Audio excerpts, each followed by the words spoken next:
Okay, looks like we are rocking and rolling. Hello, flat earth researchers, debaters and debunkers. Find the camera. How are you doing on this weekend?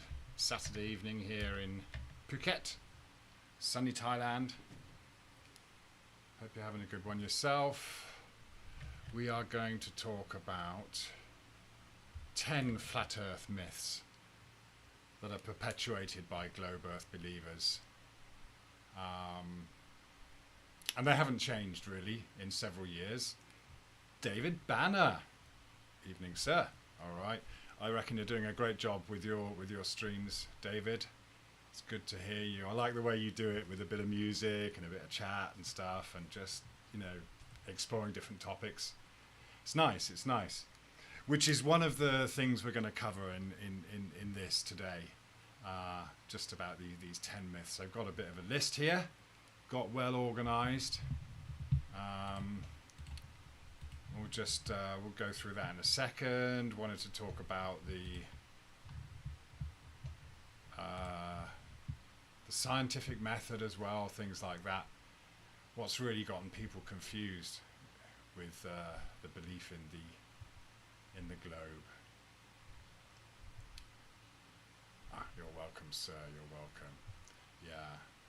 But this is it, isn't it? You know, variety is the spice of life. I mean, one of the things I was going to talk about, I suppose, is just that, you know, of course, you know, you've got the consensus of the globers have and they believe in, and obviously that's a comfort zone.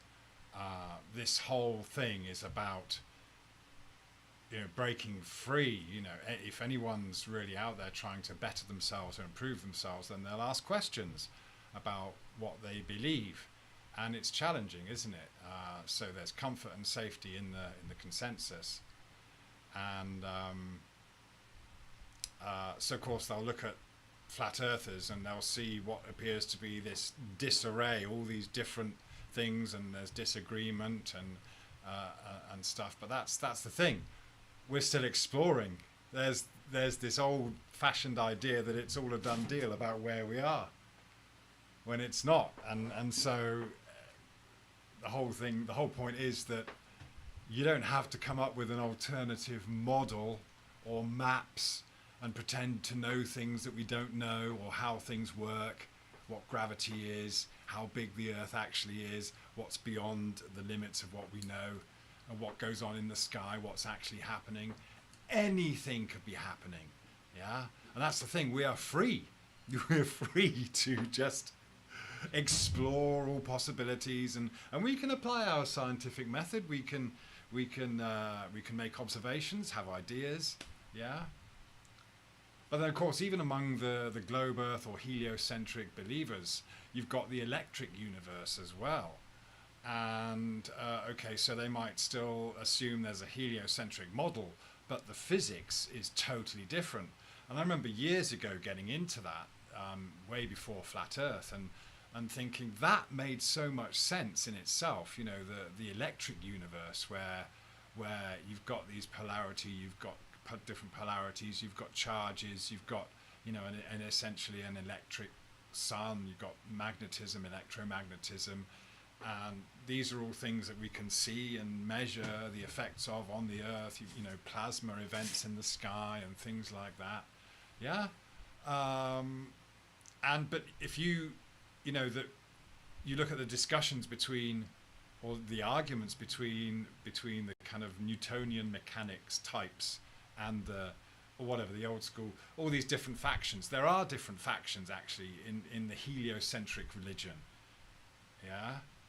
So they still can't decide what's what. They can't decide what gravity is. All anyone's ever done is measure the time it takes for certain things to happen in the sky, or an object to fall to the ground, and actually made this connection that dropping something on the ground has something to do with the way the planets and the stars and the moon and the sun all work. Yeah, it's all the same. It's very, very simple, really, when you think about it. It's been kind of put in this very simple, and that's been the goal, hasn't it? Really, a lot of the times, obviously, you know, to ask that question, where are we? and have some kind of answer. Hello, Squirrel Sniper. All right, let me just quickly say hi. Powers, hello. Beyond Belief, hello, sir. Oh, I was prepared to be polite with you, man, but you've come in here with your usual rhetoric. Okay, now I'll say this once and that's it, okay? I'm not pretending to know anything. That's the whole point, yeah? I'm happy to explore all sorts of ideas.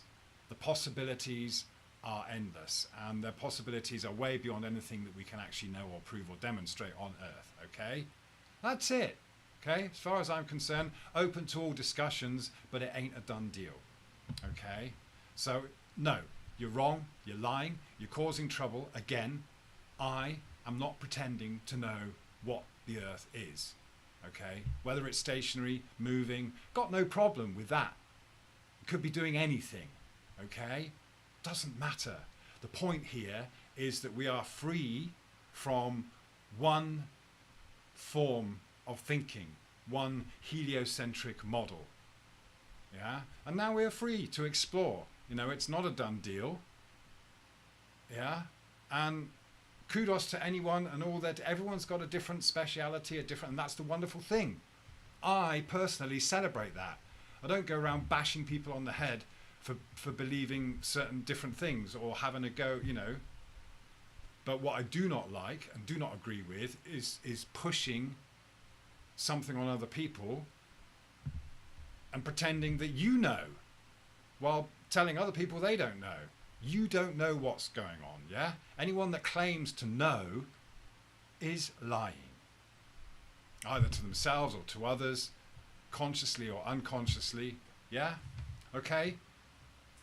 I don't want to break friends over any of this. That was never my intention. I've always been very curious about the psychological nature of this, what it does to people's minds, yeah, because that's what I'm really interested in. How does this all relate to how we form beliefs and how we progress? It's an inner journey, okay? All right? You know, in some ways, at least, you know, I mean, a lot of people have done experiments and done this and that, yeah? But it actually comes down to this, again, an interpretation of the scientific method. How are you going to interpret it, yeah? Okay.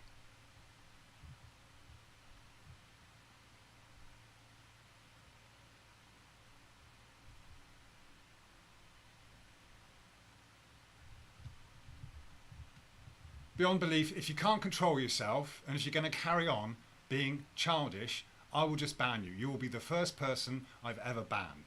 Yeah? Because it's not about being a victim. I don't care. Yeah? Just don't care for baseless, unfounded accusations and lies just to try to stir the pot. All right? Not having it. Okay? I'm here to have a decent discussion, not to get into arguments. All right? That's your last chance.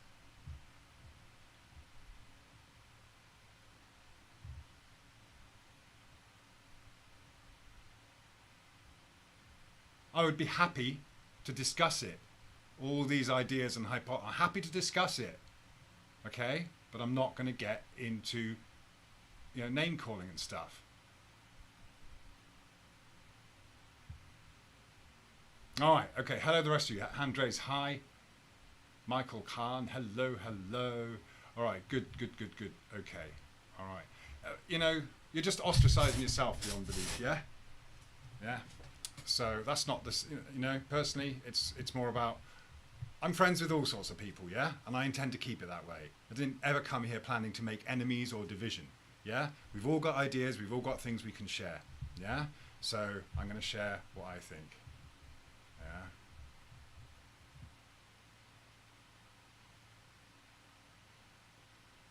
No, I'm not even going to bother.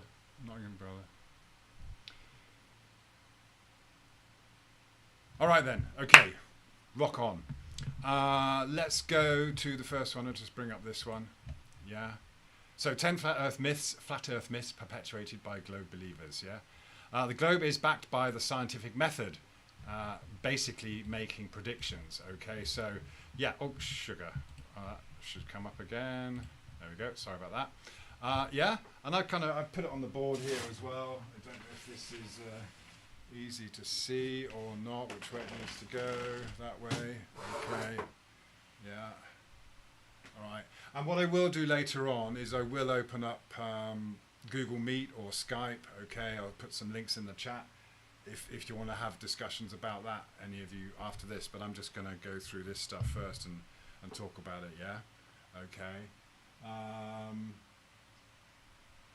So, yeah, we've got the scientific method, yeah? And most of us know it by now, don't we? You know, you make an observation, form a question, create a hypothesis or make a prediction, test, measure or experiment, and then draw a conclusion or assume that you've proved your hypothesis, yeah? Okay, so they've been doing this for years, like with gravity, for example, yeah? Okay, just being able to say something drops at a certain speed, okay, they were able to make a prediction, yeah? So you've got to remember that we had the heliocentric model for what, 500 years or so, the Copernican model. This is before anyone ever did any really advanced, or maybe they did, who knows, yeah? Our history is up for debate as it is, yeah? But what, you know, they made an observation, okay? So what did they observe? Well, what they observed on the Earth has always been level. That's what we observe. No one can really deny that what we see in front of us is a level Earth. You'll get excuses, but what we see is a level Earth, okay? So what we did see, or do see in the sky, is a moving sun, and we see stars that move around, and the wandering stars, or the planets, yeah? We see things come and go. Yeah, sunrise, sunset, okay. So of course it's always been a big question, what shape is the Earth? But of course if you already had the Copernican model, then they had to assume that the Earth was a spinning globe, right? If they're going to put the sun at the center. You can't have a heliocentric model like this little thing here with a sun in the middle and then a flat Earth going around the sun, can you? Because you'd never get day and night, okay? So they had to come up with a way of making this transition. So, okay, the globe was invented as an essential part of the heliocentric model. Yeah, it wasn't something, it didn't discover that the Earth was a globe before coming up with the heliocentric model. The model came first, okay? Yeah. And okay, the big question, what shape is the Earth, or how, maybe by this time, how big is it, where, what size is it? We've already assumed that it's the fourth planet from the sun, yeah?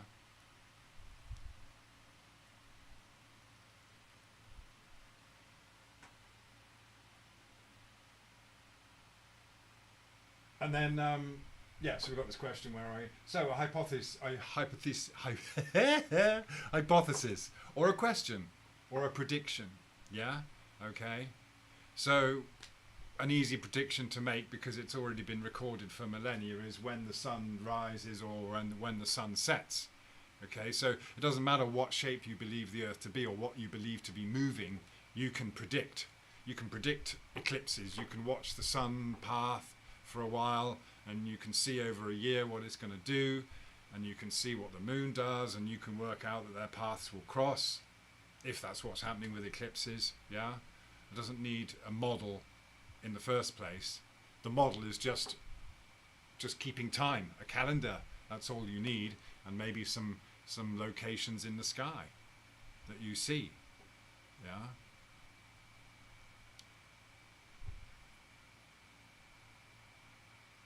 And so yeah, what happens is then the prediction appears to come true, doesn't it? All right, you predict that the sun is going to rise at 6:30, and you predict that the sun's going to set at 6:30, or you're going to predict that I can't see the sun when I go to a certain location, or I can see the sun, or I can or cannot see Polaris, yeah? And this simple thing of being able to or not being able to see the sun or Polaris or whatever in a certain place is proof enough. That's it. You've proven the prediction. So you might say, okay, if I go this far away from the North Pole, then I'm not going to see Polaris anymore. But that's it. You know, what you have is this these regular events happening.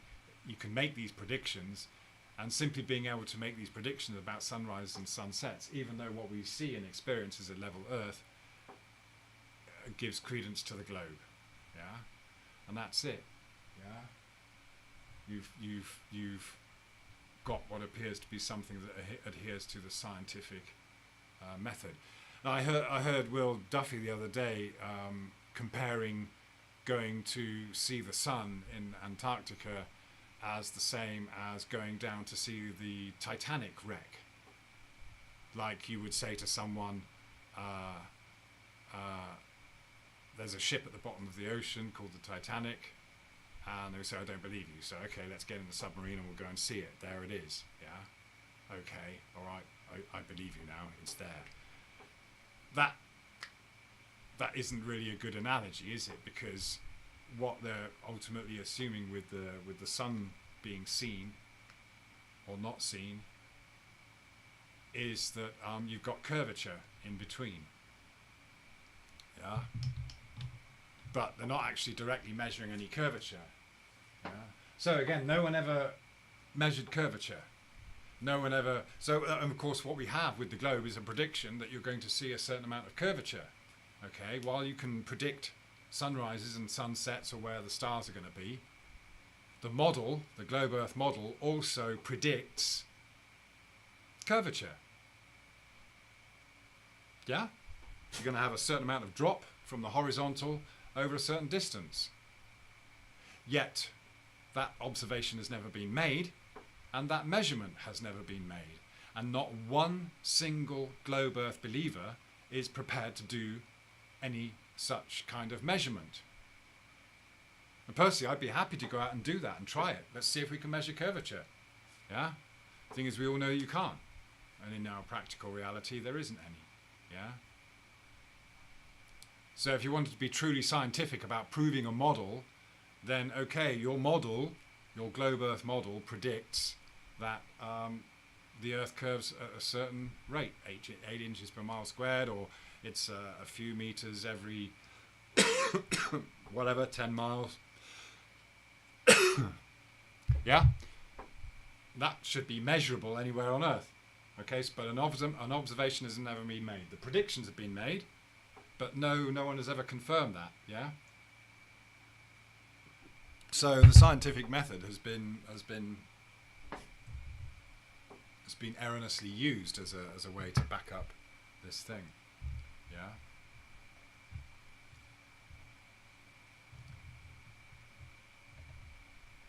All right, next one.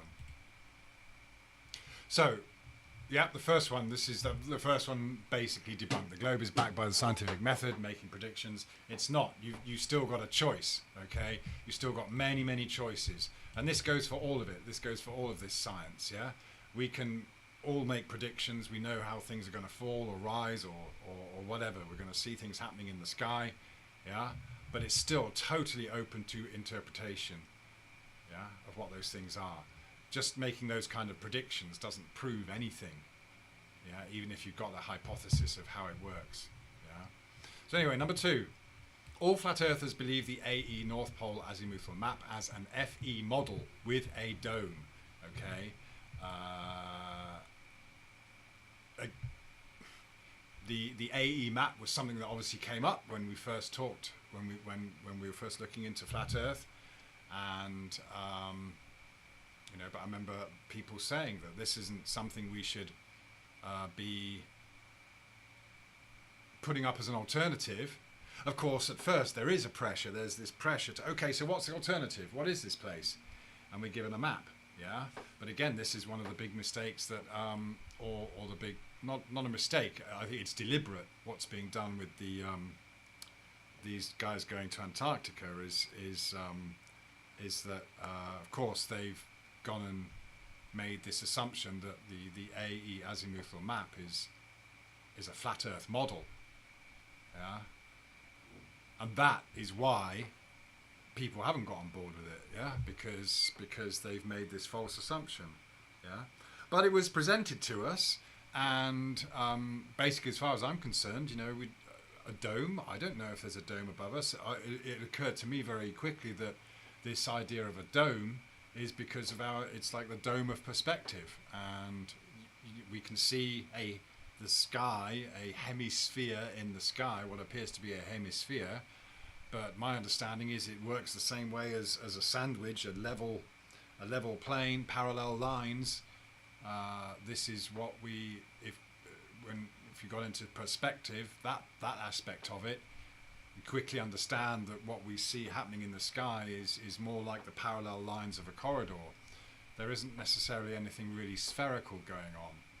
But it's very difficult to see what's going on. I've got some pictures to go through as well. For example, if you actually watch the path of the sun, if you trace the path of the sun, say from the UK or something, and you see the way it kind of goes up and that, bloop, bloop,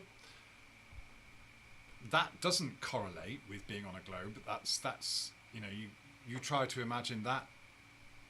Yeah. So I've got some ideas about the whole sunspot thing as well. If people are going to be looking at the sun in December in different places, then look at the sunspots. See what the sunspots are doing. If you really believe you're upside down when you're in the South Pole or Antarctica, well, make sure you record the sunspots and you have other people recording the sunspots at the same time. There are usually sunspots, yeah, but it's a way of determining the orientation, yeah.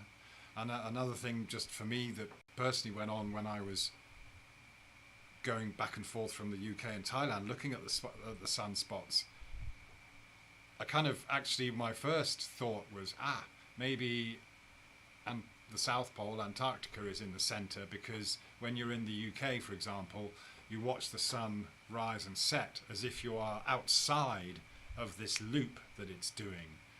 Whereas, if you go by the azimuthal North Pole map, the AE map, then you would be, if you're in the UK or in the north, you would be on the inside of this ring that the sun's doing, yeah, according to that map and model, yeah.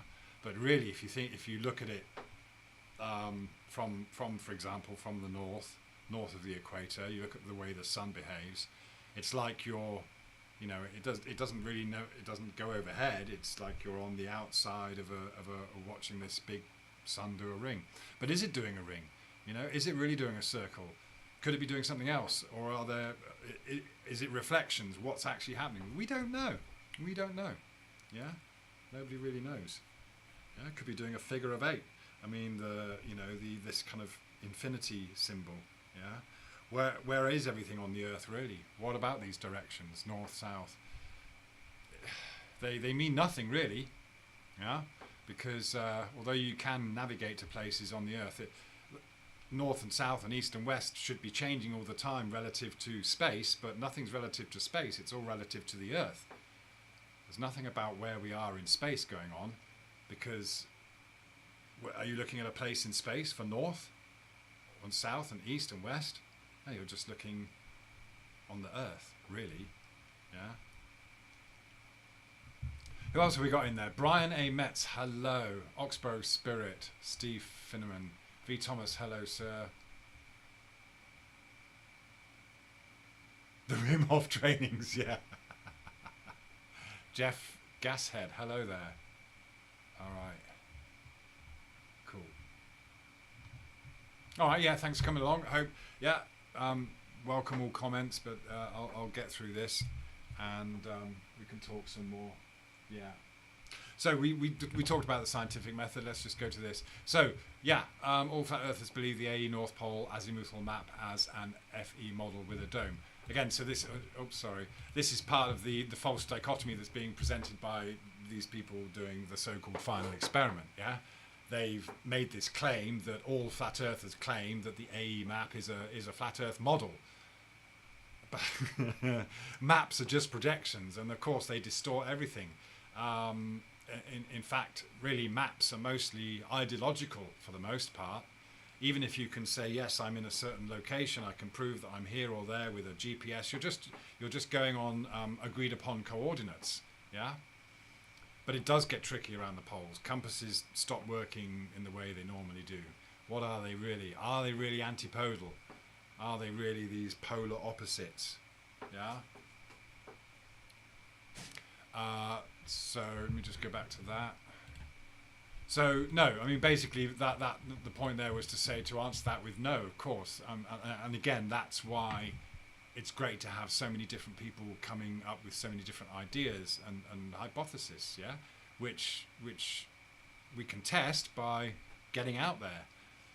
And that's the thing, isn't it? You know, when you're actually doing the exploration, how far can you really get, yeah, without going on a kind of organised tour and being told you can or cannot go this way.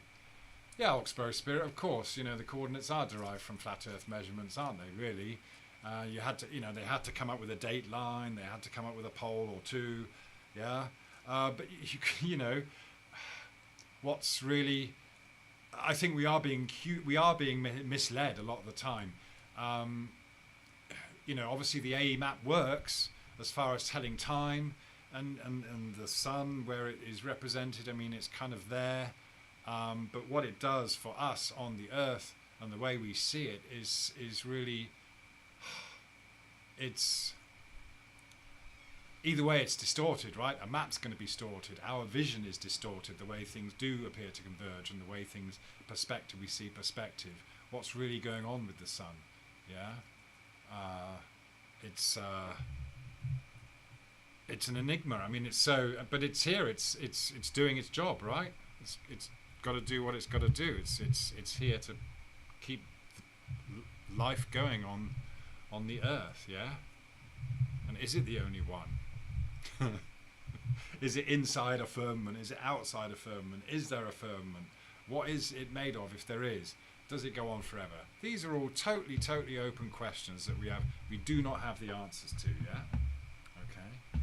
So, no, we're not all stuck to this AE map, but of course it was something that was introduced to us, and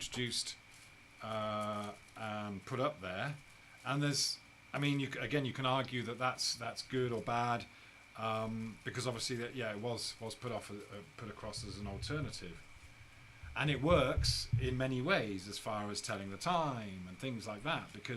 But the time construct is artificial anyway, isn't it? You know, for example, the only way you can get an analemma, the kind of figure 8 thing of the sun, is if you actually record the sun at the same time each day or each week or each month, whatever, and then you'll see the difference of where the sun is. But that's, you know, you have to, the only way you get that is by forcing this time structure on it. And of course that is a large part of the enslavement, isn't it? Time. We've been given this time construct which doesn't really fit with everything that's going on. Roughly, we've got years, we've got seasons, yeah. But again, that's what heliocentrism was all about. The Gregorian calendar, yeah. It's all about keeping time. Yes, David Banner. There is no definite model. That's fine, isn't it? Don't you think that's exciting? Let's go out and find out. That's fine. Or let's hypothesize. Or let's maybe accept our limitations and focus on the now. Focus on positive interactions. Yeah. Focus on collaboration rather than trying to break things up, trying to stir the pot all the time. Yeah. And that's okay. That's the glorious thing about this, because the possibilities are endless, and there's something magical about this place that we'll never fully comprehend. And even if we apply the physics that we know, or we can theorize about, it's still probably way beyond. We're not God. You know, we didn't make this place, did we? Somebody or something did. But the whole concept of what, you know, God or intelligence, the designer is, it's still beyond what we really know.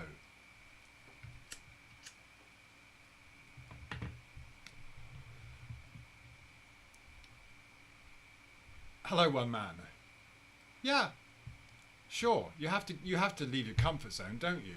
Yeah, and that does come on to one of these other questions. Yeah. So, okay, so we're not all believing in a certain model. It was put up there and introduced and it was something new to look at and think about. But that's the thing. Maps are not models, and maps are always going to be ideological, no matter what. Yeah. So there's a limit to. So, and all we know is the what we've been given, what we've been shown. It's like a magician showing you some cards and saying choose one, knowing that he's gonna, it's just a magic trick, right? You have no idea what is beyond what we can see. You have no idea what's going on behind the magician's back. You have no idea what's going on beyond the limits of these borders we've been given with a globe, right? Yeah. But what are most people going to do about it? Yeah, what are people going to do about it? Even if they have these theories, yeah? Even if you have these concepts about what it could be, what it must be. Yeah? I think, again, it's just being free from the globe is the main thing. Yeah? And as long as you're not just falling back into some substitute belief, that's really important as well. Yeah, stay free. Stay free. We just keep getting chained up and bound up again in arguments and theories and ideas and concepts. And actually, the older you get, the less you care. Yeah, it does reach a point where you just observe. You observe the craziness. This is never going to change. Whatever's happening now in the world, the conflicts, the wars, the horrific things, the thefts, the control of the people or whatever, the people that go along with it, the people that believe the lies and perpetuate lies, or those that are seeking truth, or those that seek to control others. It's never ending. You're never going to have this tipping point. It might feel like it when you first, of course, when you first come across this and you start to realize it's been building up over a long time, right? You've been noticing stuff, yeah? And of course, another thing that Globers have in common is that just, well, I think we're going to get to this. Yeah, we'll get to that a little bit later. So number 3. So we don't have a model, we don't have a map, and that's fine. Yeah, absolutely fine. And so there's no problem, no problem with anyone going off and finding out more to expand on what we already know and go from there. Yeah. So number 3, Globers all agree on the same model consensus. Flat Earthers can't agree on a model. So yeah, I'm kind of reiterating what I've said already there. Yeah. Okay. Don't need a model, and that's fine. Yeah. But the fact that we have a model to start with is one of the biggest problems, and no one's ever confirmed that model of a globe with curvature. Yeah. Hello, Brian. Oh, how long is the chat? I'm desperate. What's that? V. Thomas. Let's have a cold shower if we're going to prolong the chat.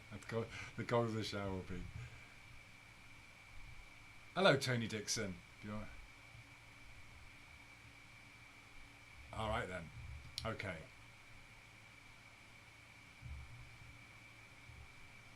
Flat Earth Warriors. Hi. All right. Let's crack on. Loads to do and lots of other things to talk about and get done in this vid. So this one, Flat Earthers are not open to being wrong, was something I heard quite recently actually on one of these chats. Steve Finneran, models are reification fallacies. We don't live in a model, not a map. Absolutely, yeah. Lost my track now. Lost track. Flat Earthers are not. Yeah. Oh bugger. Flat Earthers are not open to being wrong. A ridiculous. That's a ridiculous thing. Now the Glober, a lot of the time, I think what they're doing is obviously one of their main objectives is to just to protect their globe belief, and ultimately what they're trying to do is they're trying to get people back into the fold. And of course, if you've broken free from that already, then you're not going to be put back in that globe box, are you? You're not going back in. And of course, that again, they feel they've got consensus on their side, and they can't really think beyond that. And that's the problem, isn't it? If you think whatever your theories or ideas are, if you think that's the only way it can be, then that's madness. That's just, and if you're demanding that people only see things one way, we're talking about life. We're talking about this thing that we have no idea about, where we are, who we are, how it all came about. No idea. Yeah. So we can't claim to know. Yeah. And it's fine. It's fine to be, lost at sea, as it were. Yeah.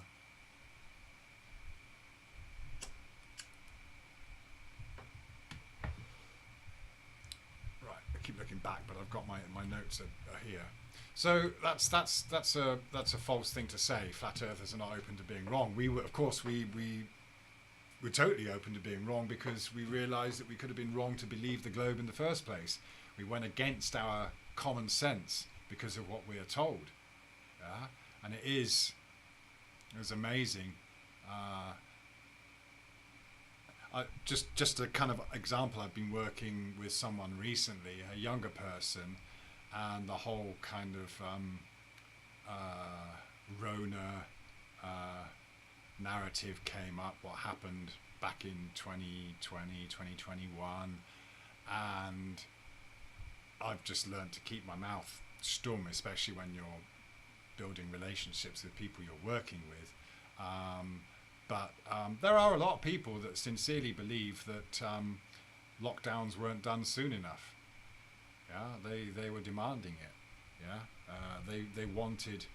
The fear was just overriding them. Yeah.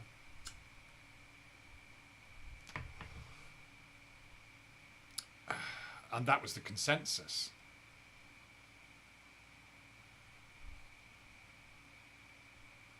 Oxbow spirit, yeah, nature does hold all the answers, isn't it? Yeah, in a lot of ways. Tuning into it is part of it, isn't it? That's the thing, isn't it?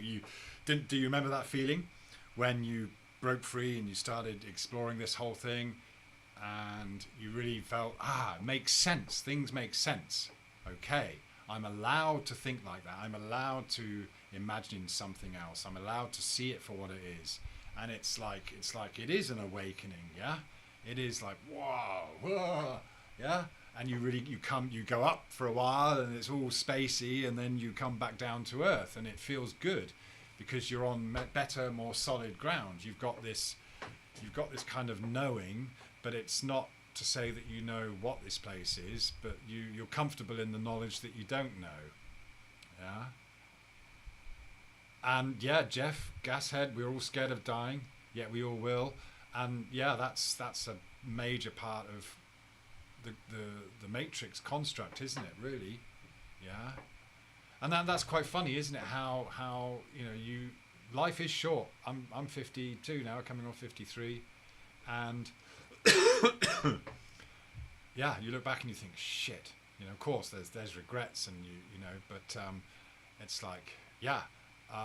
You've got to be more careful about the dreams that you choose to pursue, and there's nothing wrong with I'm not poo-pooing anything, but it's like where are you going to put your energy? Put it into the here and now. Put it in with your family. Yeah, the future. And again, this is all about the future, isn't it? We got that the whole space thing, space travel, always kicking the can down the road. 5 years, 10 years. And it will be the next generation. This generation has been brought up. I suppose one of the things I was going to say about this person I was talking to, who believed that the lockdowns should have been done straight away, is just that there is this whole new generation of people now that have been brought up with things like Google and the internet, and then it was free for a while. It was really kind of a free for all, wasn't it? But as usual, those platforms have begun to get controlled, and the consensus has been kept alive by the people with the power and the influence to do so. Yeah.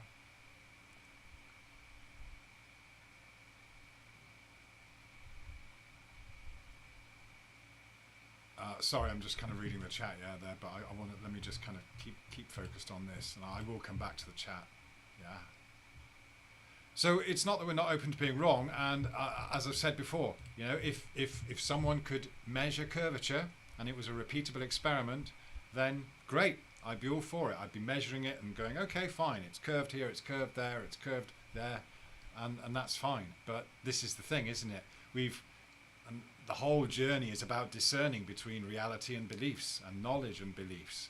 So we you know, you realize that things like the scientific method don't prove anything. Making predictions doesn't prove anything. Looking at the sun doesn't prove anything.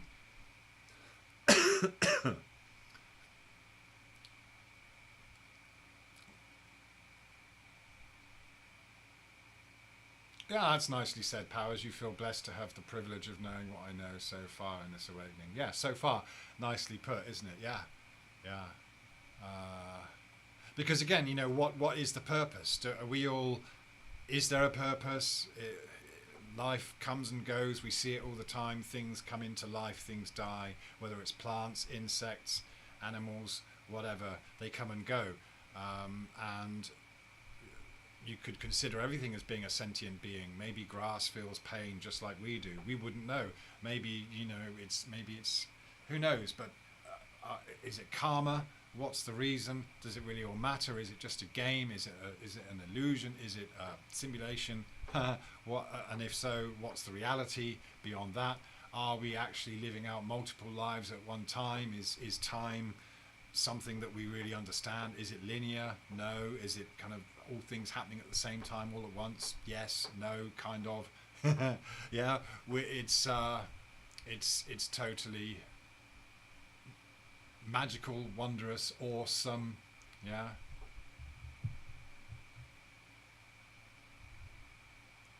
Yeah.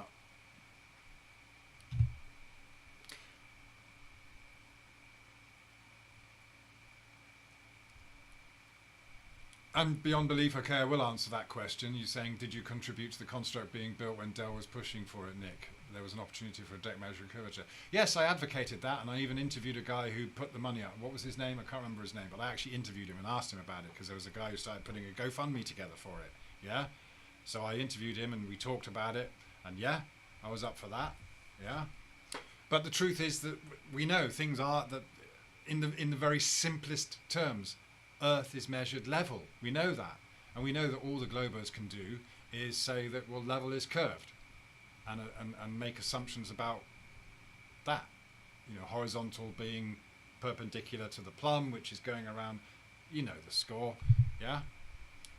So it's always measured flat. No matter what you use, the Earth is measured flat. There's no curve. So again, if it comes to someone actually being able to measure curvature, or people coming together to measure curvature in whatever ways can show that there's a difference, there's a change in the degrees, there's a drop, fine, yeah, all for it. And even you know, perfectly be happy to go back on to a globe. Say, all right, cool. We asked a question, we had some hypothesis, we did the tests, and we found out that actually the Earth is curved. Absolutely fine. Absolutely fine. Let's see if it curves all the way down to the equator and all the way down to the South Pole or wherever. Let's see if it curves all the way back up again. Let's do all that. But even so, this is more about an internal journey. Again, it's about discerning between knowledge and belief. This is why we're all here. This is what we're all doing. Yeah, we're seeking that truth, and that's something that's inside, not necessarily outside. This is just a place to experience all that stuff. And again, why are we experiencing it? Is there a reason? Could be, might be. Is there free will? Is there not free will? It seems there is, but it seems that, you know, there are certain situations. Is it all planned out before we get here? Do we have a choice? These are all philosophical questions that we can all spend our lives asking. Yeah. So what does it come down to? Does it come down to the past? Does it come down to the future? No, it comes down to right now. How are we going to interact with each other? Those small things, those small events, yeah? And I'm sure this is what's affected all our lives as well, despite what we think about the shape of the Earth or how it works or where we are. Yeah, what becomes important is those interactions with other people. Yeah, and of course there is this desire to share this really good feeling you get, the awakening that you have. You want to share that. You want. It's like, yeah, wow. If everyone got this overnight, imagine what could happen to the world. We'd all be living peace and harmony. Yeah, but that is an illusion as well. Maybe it's not meant to be like that. Maybe there are reasons for the suffering, because that's the one thing that you can guarantee. As I said, you see things come into life. You might stand on a snail. You didn't mean it. It wasn't intentional. Now that snail's had a life, it's dead, or it's in pain, or while it's been kind of dying slowly because it's had its shell crushed. Yeah. What was that all about? Did it have any meaning for the snail? Did it have any purpose? Well, it depends how you look at it. It's as significant as something that might happen in our own lives, right? A death or an injury, yeah? An awakening. And then what happens, yeah? This is still all totally open, isn't it? Yeah? V. Thomas, you came to the subject because you were sick of being deceived. That's an interesting point, actually, and it's something that's we're going to go through here as well. Yeah, so, So, no, flat earthers, number 4, flat earthers, the myth that flat earthers are not open to being wrong is totally false, totally open to being wrong, totally open to finding out what this place really is, and, not hooked on any particular belief or theory. The possibilities are myriad. So number 5, it's a debate between science and conspiracy theories. This is another thing I've heard recently. It's a debate. So the flat earther is considered to be a conspiracy theorist. Yeah. But what you were saying, who was it? You were saying V. Thomas.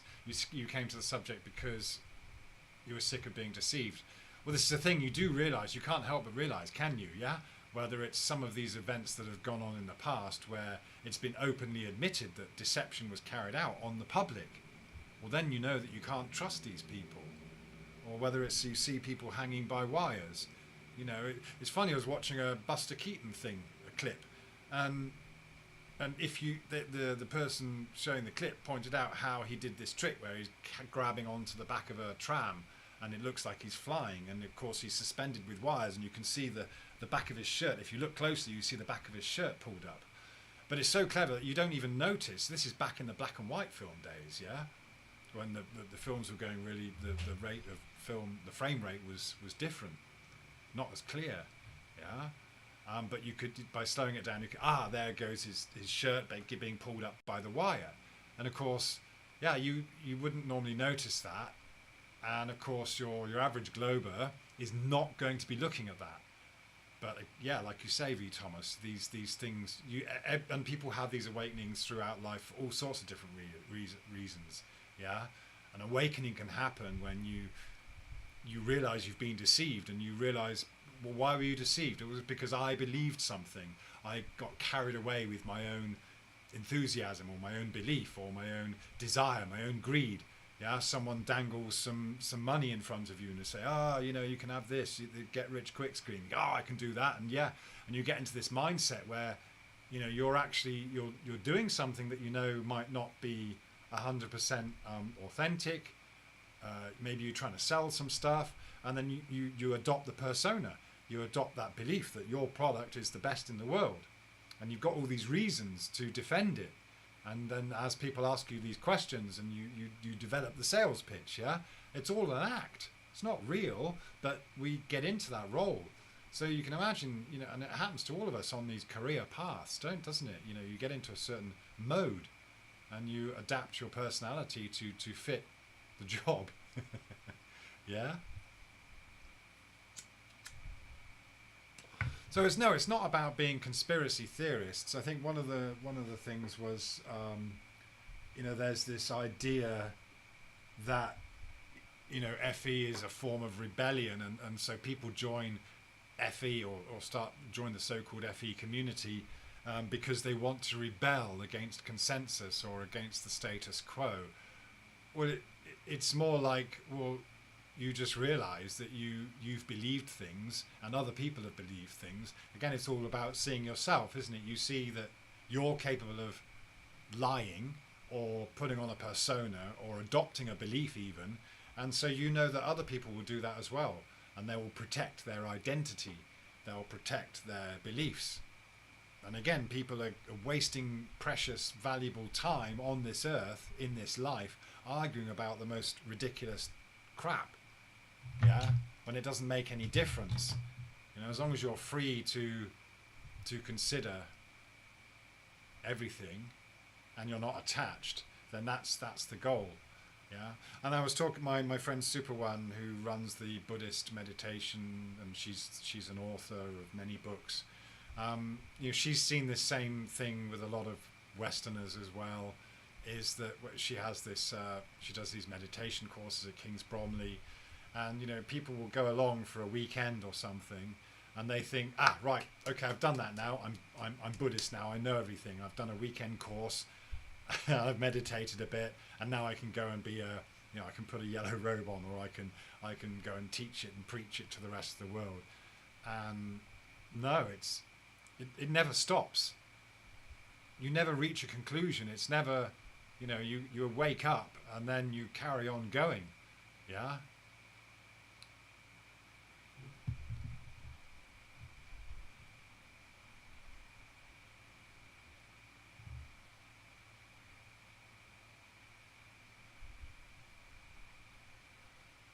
All right. So just catching up with the chat. Yeah. Okay. So no, it's not about you know, the thing is, conspiracy theories exist. They do, and that's it. Again, you face that reality that conspiracies exist. People are always conspiring. Yeah. We do it to our own kids. We lie to our kids a lot of the time. Yeah. Or I try not to, but you see it happening a lot. You know, and it's just because.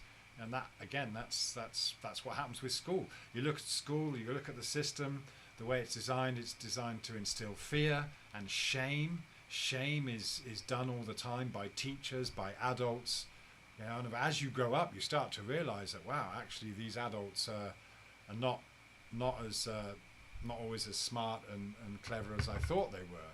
But they've held that position of power over you all your life. It's very difficult to break out of that. So even when any teenager kind of starts to rebel, starts to do their own thing, there's always going to be this kind of tearing away. It's got to, you know, it's going to be a bit traumatic for the most part in most family situations, unless you're in a family where it's just very accepting and things. But even then, you know, people can. It's weird, isn't it? You know, sometimes people need discipline, sometimes they don't. It's you've got to take every case as it comes, right?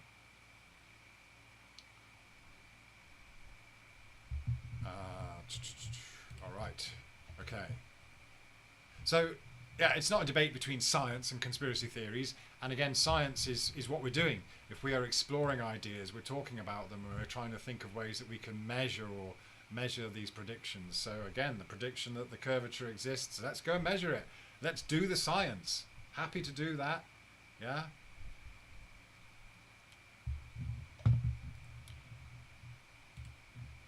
All right. So 6. The sun, moon, and stars prove the globe. Well, we've kind of been through that, and it's a bit old. Again, that's what the entire globe model is based on, isn't it? Again, the observation is a level Earth. And what we observed is a moving sun. But instead, it's been turned around. And okay, the Earth is moving and it's spinning and it's round, but of course then this is assumed to be critical thinking. Although the globe Earth idea is kind of ridiculous, it's assumed to be logical because we've already got the heliocentric model there, and it would be just logical that that's what it is, right? Because that's the foundation, that's all we're surrounded with.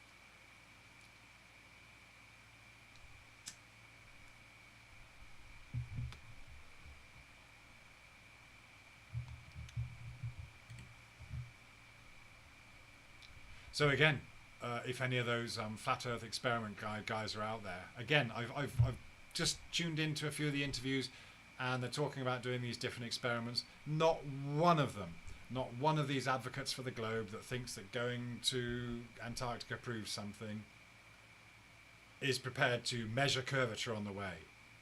Yeah, And as I said, if there's any of you flat Earth experiment, final experiment guys watching, set up some sun. If you're going to look at the sun, then observe the sunspots, and get some correlation with other observations. And to me personally, what I have seen from it, the way you see the sunspots in a certain place, such as here in Phuket, compared to how they look as the sun crosses the sky in the UK, that actually makes me think, well, it could be some kind of it actually, if you were just going to go by the sun and the moon, you could consider concavity or some kind of eggshell thing or whatever. But again, the Earth is level. The Earth isn't concave. I'm not saying that, but you could assume that there is concavity in the sky somehow. Yeah. What are we in? Again, we don't know. We have no idea. Yeah, but all the stars seem to be in a uniform place wherever they are. Are they moving? Is some kind of shell going around us?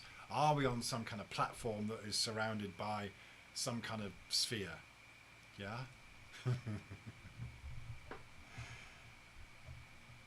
But yeah, if you look at the sunspots, this doesn't really fit with any models that any of us have, really, even if it's a flat or a globe model. Yeah, just kind of, it's still very, very difficult to work out what it could all mean. Yeah. So yeah, number 7 here was again something I heard recently. FE is a form of rebellion against perceived authority. Well, this whole thing about authority is important. It is important, isn't it? It's kind of what we learn as we grow up, that these people that we hold as authorities are just people. They're fallible, not infallible. They're not perfect. I mean, you look at the ridiculous bipartisan stuff that's going on, whether it's in the States or in the UK right now. These two different parties. I mean, that whole thing. No one ever talks about changing the system where you put a whole bunch of people in control. Everyone's idolizing either one person or another, and it's 50-50. And it comes down to a few different arguments about who's going to do what. Well, countries don't need to be governed like that. Countries can be governed, or in the kind of the village way, where you have a bunch of sensible elected people actually making decisions, rather than being influenced by certain people or lobbyists. Yeah, I've been writing about the tobacco industry and the things put on there. The restrictions and everything that started years ago, and the lobbying that was done against these things by the tobacco industry, and then you got the WHO, you got the UN, and they're basically ultimately, what they talk about is health. They're trying to reduce expenditure on health. But what they're really doing, what they really want to do, is they want to tax all the cigarettes, and they want to prevent all the counterfeits. So they have this universal way of monitoring it. Yeah, and of course that's been something that the cigarette companies have been against. And cigarette companies will actually smuggle their own products. Yeah, so even though they're making billions, billions and billions all the time. Yeah, it's something like every year, like 42 billion or something is spent in Europe on cigarettes. Yeah, so the goal apparently is to bring down what people spend on cigarettes or tobacco products. Yeah, and of course they're coming up with all these new ways of doing it. Whether it's the vapes and this and that. Yeah, it's a constant battle. Yeah, but they put health at the top of the agenda, which is admirable, honourable, should we say? But really, it's not about health. It's about collecting taxes. That's always, hello there, thanks for coming in, mate. You're having fun with these globe believers who act like flat earthers. Okay, yeah, they kind of, globe believers that act like flat earthers. Yeah, well, okay. Yeah. So yeah, authority. I mean, who's an authority? Who is the authority? Who's your authority, really? Yeah. And that's the thing with school. You know, authority teaches us a lot of time to be shameful, whether it's religion, whether it's teachers, whether it's, whether it's just society in general. It's so controlling. Yeah. And of course, you know, as long as you're not harming other people, you've got to be respectful. Yeah. If you're gonna like play music really loud late at night, then you might annoy someone. And so, you know, do you then, what do? Do you say, oh, screw you, or do you have some compassion for that person? Do you just, you know, do things reasonably? Yeah. Every situation that we come across brings up an opportunity to go one way or the other. So when we're talking about free will and things like that, I think there is free will a lot of the time. Maybe there are points in our lives where we have to make some decisions, but even those small decisions can lead to other things. Yeah.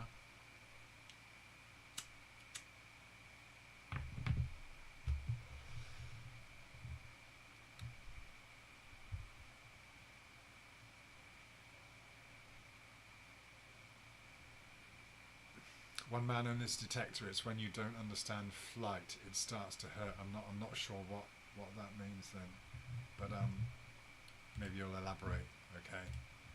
So number 8, we're getting there, and so there's this idea that FE offers a sense of belonging to an exclusive group. Again, yeah, there is that. At least there is that feeling that, okay, it's always good to hear other people express the same ideas or the same thoughts.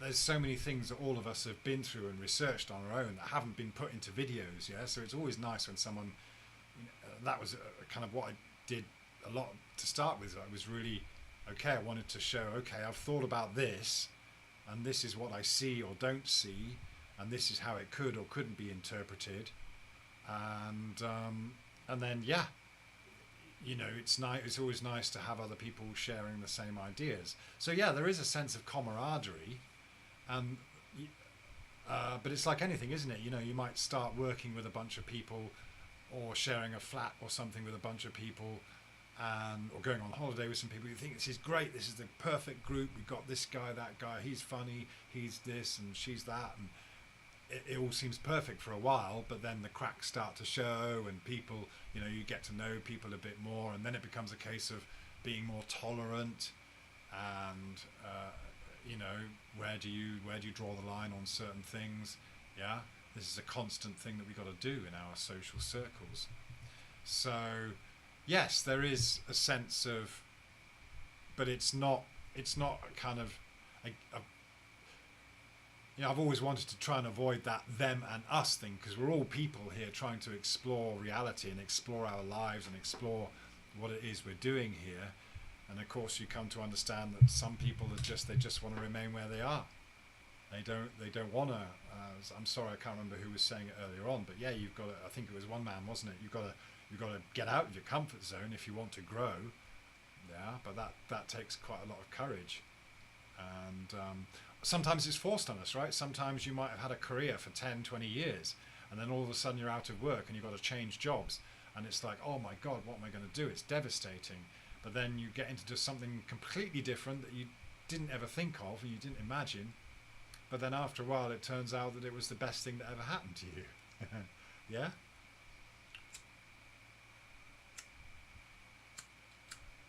So the fear,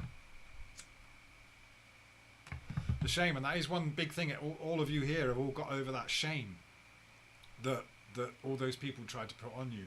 And I remember, you know, again, working in schools when I was first here in Thailand. It was about the only job you could do as an English teacher, maybe. And I found myself one of these. I remember one of the things I saw when I first got into a proper school was, like, I remember seeing this boy. Well, there was the teacher sat at a desk, and there was a boy presenting his work, but he was on his knees coming up to the teacher on the desk to give his stuff to and the teacher's got ruler in hand ready to give him a good whack. Yeah, but this is, I mean, there's two sides to this. The Thais are taught to have a lot of respect for their elders and their teachers, and not to not question them, and they're taught to be very subservient. Yeah. So where does that leave you? It leaves you with, innovation is quashed. Let's just keep it the same old, same old. So this is a cross-cultural thing. It happens all across the world. You've got people trying to preserve this culture that works for them. And I see some of for example, that's why the Muslim communities are so powerful, because the way they stick together as a community gives them a lot of strength, and the way they raise their kids and bring them up in this thing is what keeps it, perpetuates it, yeah. And so you can ask a Muslim, why do you circumcise people? That's torture, and they've got these reasons for it, which in some kind of way kind of makes sense. But that's what they've been taught. These questions and answers have been already kind of worked out ages ago, yeah. So when they come up, they can be dealt with, and it continues. But it's like all religions, isn't it? And that's the thing. You've got people that can come up with ideas and come up with arguments. Yeah. Another argument I heard that is that flat earthers are always poking holes in the, rather than going out and proving their belief, they're always poking holes in the beliefs of others. Well, that's kind of true to an extent, because of course that's what you're doing when you examine the heliocentric model in the globe. It's like, well, yeah, where's the curve? Yeah, you realise that it's all been constructed out of perspective and the domes of perspective that we have, and it's all done on a flat Earth. Yeah. Lost my train of thought there.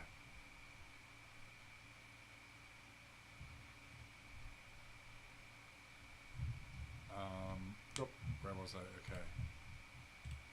Yeah. So. Yeah, and again, it's not about being special either. It's not about. It's kind of.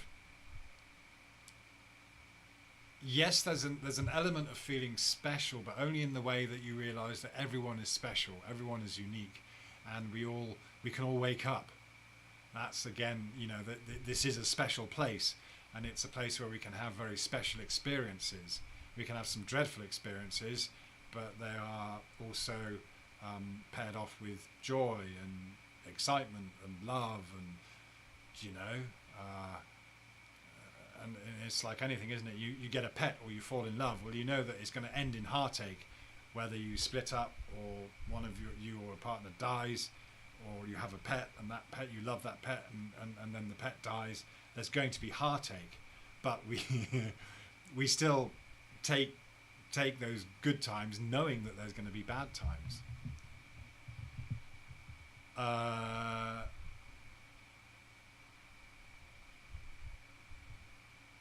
So yeah, and again, this group of flat earthers or truth seekers or whatever label you want to apply to yourself, is again, we've all got different takes, we've all got different experiences, we've all got different ideas, and that's worth celebrating. Again, we shouldn't be arguing about it. We should be just enjoying these philosophical things. Yeah, it should be fine. And of course, that was the immediate thing that happened when you start talking about flat Earth or anything that goes away from consensus. Is you're suddenly faced with all these people saying, "No, you're not allowed to do that. Come back to the belief, come back to the fold. Don't leave the cult." And there was a stark realization that you had been in a cult and you left the cult.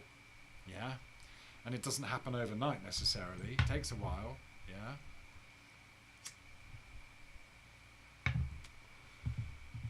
So it's about being away from, it's being out of that cult and hopefully not falling into another cult. And yes, it can be very cultish. We're seeing displays of this cult behavior right now in the chat. Yeah, with people kind of, yeah, this is your position. You don't go telling other people what their position is.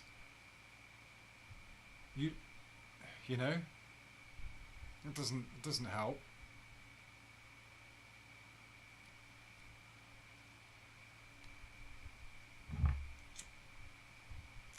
That's just something made up to try and reinforce your argument.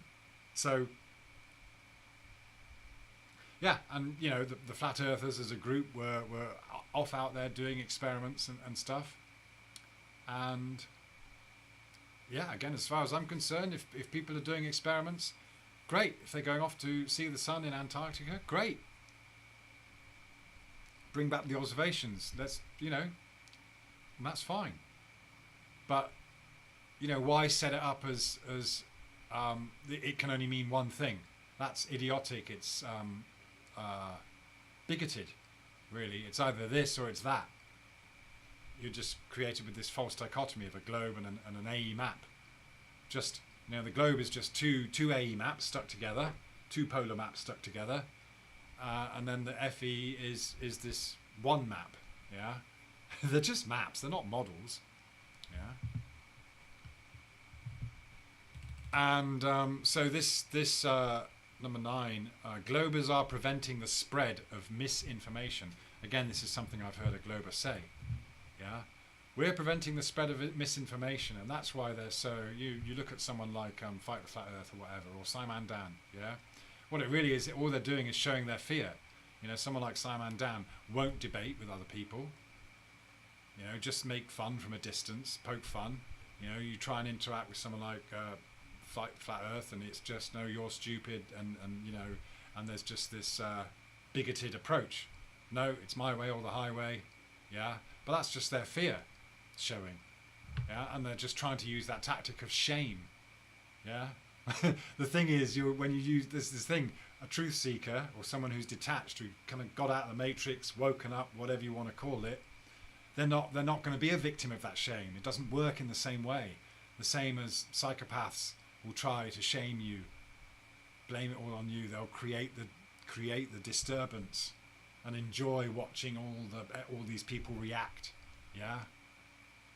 But once you're out of that, once you see the tricks, once you see the magic trick, then you're not affected by it, or you shouldn't be. But it is easy to get drawn back in.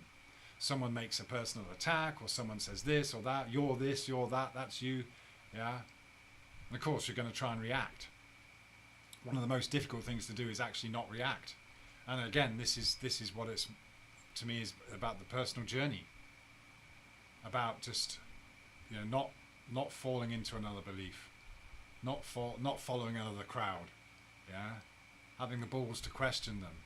Yeah, and if they're not open to talking about it civilly, then it's not worth your time. Yeah.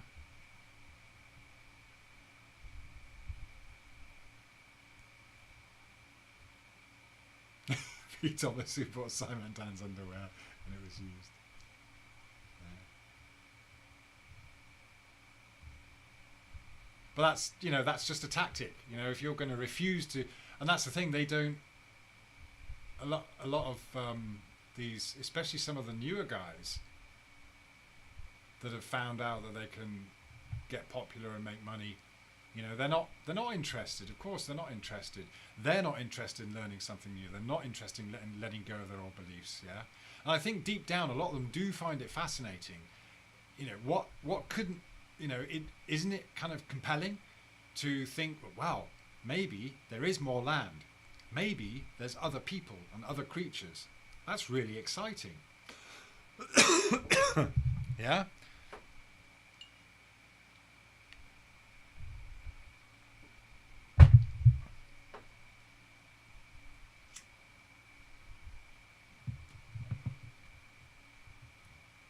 And I'll address you one more time beyond belief.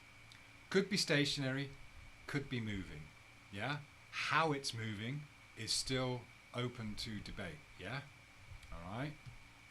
Let me just go over this one very time quickly. Yeah? Okay. There's this whole thing about pressure, movement, force. Yeah? This is the same old thing. You need a force to create movement. So then comes gravity. Is it pushing? Is it pulling? What's it doing? Yeah? Okay. That's always been the thing for a long time. There's nothing new about that. Okay. And we have water and air. We have these layers of density. We have bubbles that rise through water. Yes? Okay. So what's creating that? what is that gravity? Is something pushing? Is something pulling? Is something squeezing? From above, from below?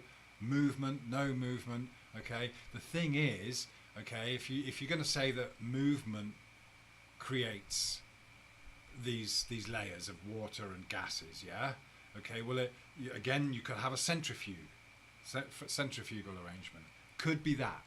Okay. So I'd be fine to say, okay, yeah, we could say, yeah, the Earth could be moving and it could be going around on this kind of centrifuge thing inside something, yeah, and that would create the layers that we see in reality. But which direction is the force going? What vector is happening there? Well, it's actually going to be a downward vector. It's not going to be an upward vector. So the thing is, you can get this, we can physically recreate in the real world, we can recreate the effect of these layers of density in a centrifugal thing, right? But then so you can't just then jump to this conclusion that if the Earth is moving and it can only be moving upwards, because actually it could be moving in a different way and you'd get the same results. Yeah. And one last thing on this, okay, what I've seen happening here is we're being told to jump out of this and imagine that and imagine space and vacuums and things like that. You look at reality. In reality, there is a difference between acceleration and constant movement. Okay, constant movement, constant velocity doesn't give you, in reality, I'm just talking about reality, I'm not talking about imagining being in space or vacuums or anything like that. In reality, yeah, when you've got inertia, if something starts getting pushed along, okay, then it will eventually catch up to speed with whatever's pushing it, okay, if it's a constant speed, yeah. Okay, so you can't just lump acceleration or constant movement into just movement, yeah, because there is a difference in the real world. Yeah, I'm just looking at the real world. Yeah, so there are ways we can recreate these layers of density in the real world with real physics, but you still get this downward vector, not an upward vector. Okay, so as far as I'm concerned, it's fine to talk about sorry, just one other thing, like, okay, you talk about forces moving things. Well, magnetism, waves of sound, frequency, they are forces which can move things, okay? They can push things, okay? So there's, you know, these are all things that we can consider and think about, and it's still totally open to interpretation, yeah? So there isn't one model, there isn't only one way of assuming that we're moving or stationary. There's a whole bunch of things that can come into it. There's a whole bunch of different possibilities, and I'm open to them all. So for the last time beyond belief, I do not have a position on the Earth being stationary or moving. Could be either, yeah? So stop throwing those accusations around about people that, you know, have a certain position, things falling at certain rates and things like that. And again, if you're talking about inertia in all these experiments involving water and things like that, well, take this inertia into account. The fact that if you drop something or raise something up, you've got a body of water that's in a container that has inertia. And that inertia is different to the bubbles and whatever inside the water, the ping pong balls and the springs, yeah? So, yeah, inertia's a thing. And the only thing is that it's like, it's true that if something's stationary and something is moving, then there's going to be resistance. Yeah, I've seen Dell talking about resistance, and there wouldn't be any resistance. Even made a comment that if you were hit by a train in space, in a vacuum of space or something, then you wouldn't feel it. There'd be no impact. That's ridiculous. It doesn't matter what medium you're in. The difference between things, it's speed. If something's moving at speed and something is stationary, then there is going to be an impact. Yeah, and you will be squashed. Yeah. But again, that's all just pie in the sky stuff. Yeah, it's all just It's still just out there. Yeah? Alright? So stop putting myself and others into this box or label of you're a stationary earther, that's your position. No, the position, I think, for me and a lot of other people is we don't know, and we're open to all possibilities. And we will not be told that you believe this and you believe that.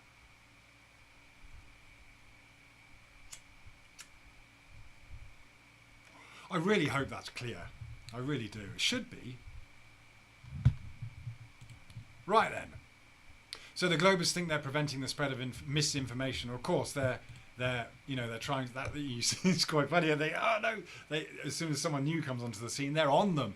Yeah, they're on them trying to say, no, you can't do this, you can't do that. Yeah, that's not how it is. Desperate to have people come back. So here we go, number 10. Critical thinking proves the globe as the only possibility. I can't imagine an FE model. I think this was, I can't remember who said this. I think it was Dave Keegan or whatever his name is. He actually said, I can't imagine an FE model. Well, this is the thing.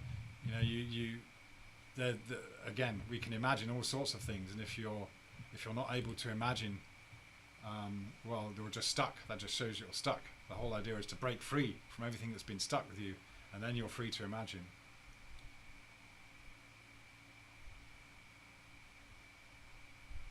No beyond belief.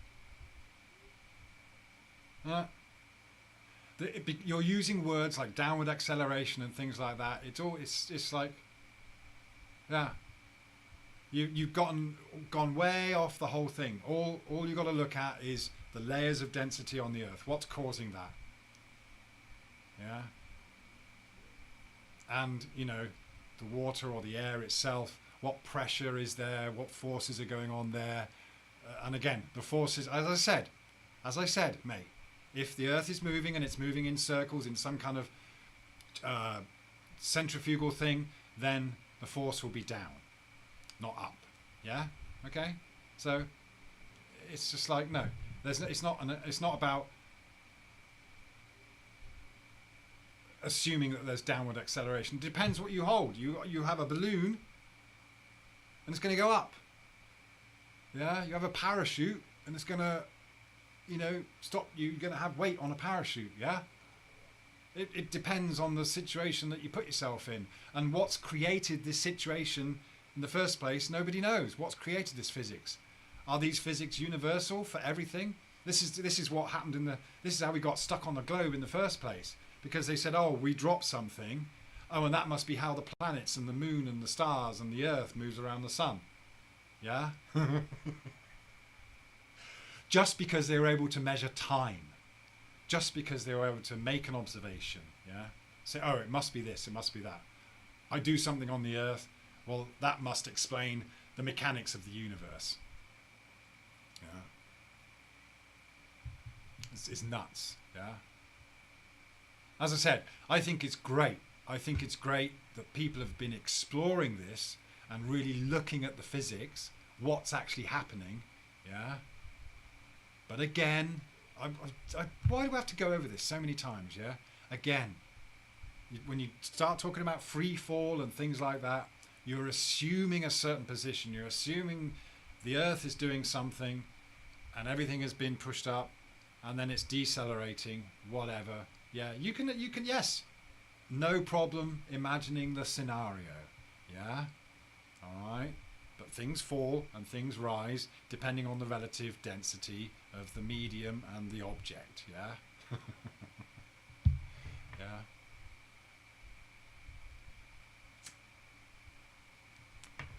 And the way you'll use, again, because there's what's happened is there's confusion has been created over this word. Just like the globers talk about level being curved. Yeah. A bunch of you rising earthers have gone and got, like you've said, you've conflated movement, force with acceleration, and you're no longer differentiating between constant movement and acceleration. Yeah, of course there is acceleration if there is a change in direction. Yeah, but once things get up to speed, which is what we can prove in reality. Drive a van with your balloon and your tennis ball in it. Yeah. Move a bottle along with your bubble in it. Okay. Yes, that's going to be acceleration, because you change direction, you change speed from nothing to something or whatever. Yeah. But then keep on going at a constant speed, and you no longer have this displacement or separation or whatever the terms you want to use. Yeah. All right. And then you're saying, okay, you're that position, you're that position. Yeah. And as I said just before this, you other things can have forces. Yeah. Frequency is a force that can levitate things, can push things. Yeah. Frequencies, magnetism, or whatever, things that we don't know about, whatever. Yeah. Air pressure, water pressure. What's, yes, movement is one thing you can use to create pressure. Yeah. It's still an open book. Yeah. I'm not gonna, and it's fine. Like I said, fine to discuss it, but it's not a foregone conclusion. Yeah. And just because people aren't on board with it, with the theory, with the concept, and the presuppositions, doesn't mean that they have a position. It still means that they haven't nailed anything down, and they're just open to all the possibilities. Yeah, it's really simple. Yeah.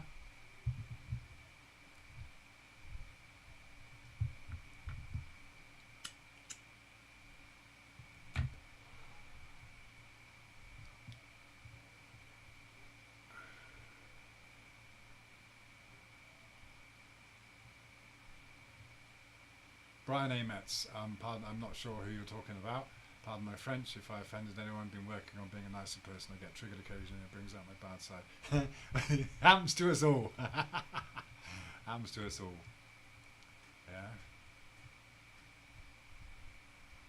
Yeah. Oxbow spirit, ad hominem attacks usually come from those losing the argument, sharing their pain.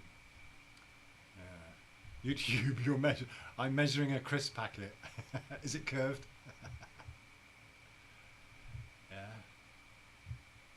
And there's no denying that there's movement going on. You need it, yeah. You just, you can't let a pool stagnate. I mean, again, this place has been amazingly created to have this movement. Things don't stagnate. If things stagnate, you get death. Yes, you need movement. What's moving? Well, that's one of the things I realised very early on, years and years ago, that, well, it's all open to interpretation. And again, that's fine. And maybe just seeing that and knowing that is enough to say, okay, people are going to have ideas, people are going to have arguments, they're going to have disagreements, they're going to have beliefs, they're going to have opinions, they're going to identify with certain things, and that will never change. That will never change. Yeah. And personally, it's more about collaboration. It's more about working together. But that also involves a lot of acceptance. Yeah. Actually, I find, after being here so long in Asia, I was talking earlier about the kind of the deference that the younger generation have to give to their elders here. In some ways it's horrific, but in many ways it's nice, because people respect each other. And, it's maybe similar to the Japanese community, where it can be very stressful to be in that kind of community, but at the same time everything is done to keep this kind of equilibrium, to not disturb other people and to just get on and stuff. Yeah. But what you'll see with you don't see that with the Western, especially with the Brits. They're very sarcastic, very, very sarcastic, and there's banter, and people say very hurtful things a lot of the time, things that I just don't sit right with me. Yeah, but that's what we saw from the Globers early on, and all the time, is just hurtful, horrible comments. In fact, one thing I noticed was, after the only interview I've really done, or conversation I've really had with a Glober, was what was his name? Conspiracy Cats. Yeah, and he was always joking and making fun and stuff like that, and of course they, thought it was a bit of a laugh. But then when we did actually have a conversation, and we had some chats on Skype, and then we did a chat. It was a 2-hour thing. It's somewhere on my channel. Yeah. Well, eventually you realise, well, okay, Nick's an all right guy. He's okay. We can talk about things, and there's no need for any of the hate. And he said, okay, Nick, I'm not going to make fun of you anymore, because we'd had that personal interaction. He'd seen and experienced something that made him change his attitude. Yeah. And eventually he gave up his channel. Yeah. Well, yeah, he's not doing it anymore.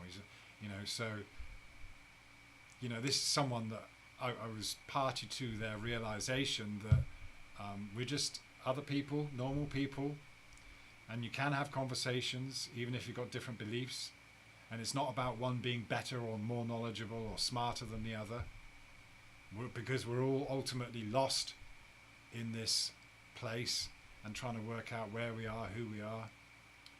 Yeah. But the most important thing, exactly one man, is no beliefs needed no beliefs needed in the demonstrable. I'm not sure if you're talking about whatever, the whole rising earth thing, but again, we've just been through that. What can you actually demonstrate? Can you demonstrate this layering of densities with something moving at a constant speed? Can you actually demonstrate that in reality? Because I can demonstrate a difference between constant speed and acceleration. And I can apply also the idea of circular motion rather than linear motion to the whole thing. So it's still wide open, yeah? Okay.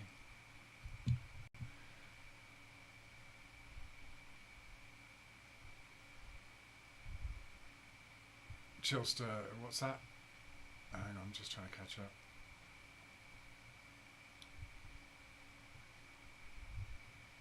Again, what's that? Who said that? Stationary Earth. What's that? Who said that? Andrew, you're saying stationary Earth believers are bound to be forever stagnant. Again, you're categorizing people. You're giving labels. You're putting people in a box. Just like the globe earthers say, flat earthers are all like this. It's just ridiculous. Just creating division. Yeah.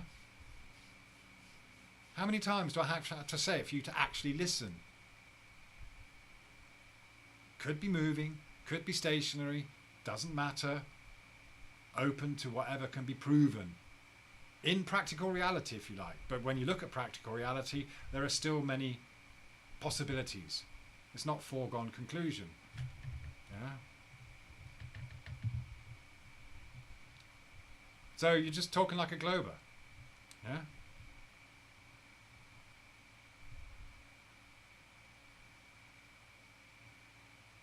YouTube, yeah, have one for me, mate. A bit of wine would go down nicely. All right then, okay. So yeah, number 10, critical thinking proves the globe as the only possibility. I can't imagine everyone. Yeah, so again, there's of course there's this idea that that's the thing with the globe. Again, if you go to the final experiment thing, they're talking about going to Antarctica, seeing the sun, and that means there must be curvature between the equator and Antarctica or north and the South Pole. Yeah. Because they can think critically. It's just like, that's the thing. You have to think. You have to imagine this exterior scenario where you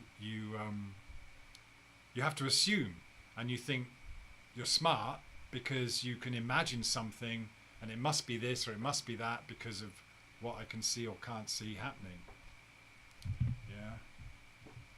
YouTube, you drank every night for about the last 110 nights.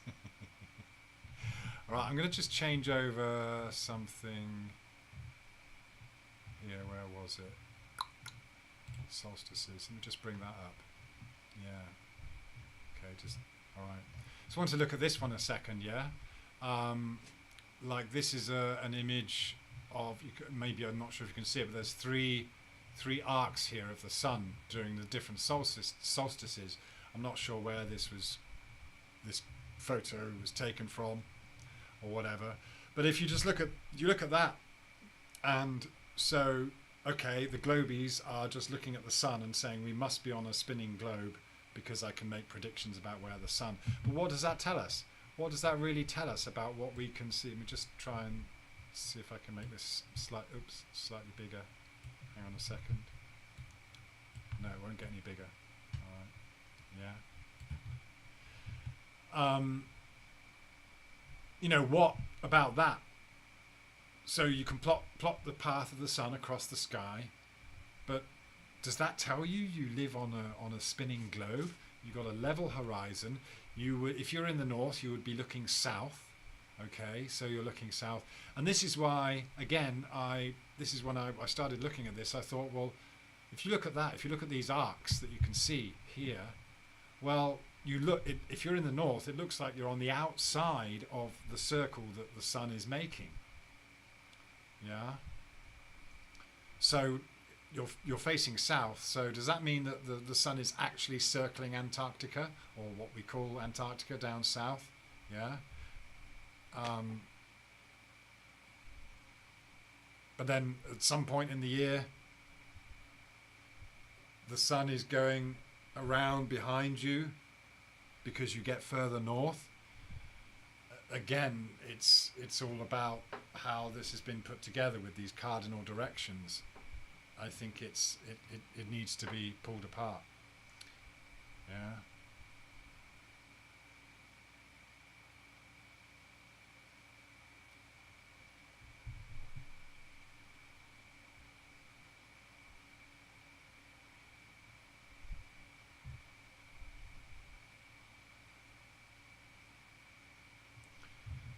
So yeah, I mean, just observing the sun doesn't fit a globe. As I said, when I was looking at the sunspots, comparing them in different places, you see the sun appear to do this kind of wagon wheel thing. It appears to rotate. Whereas over the equator, it just passes overhead. Yeah.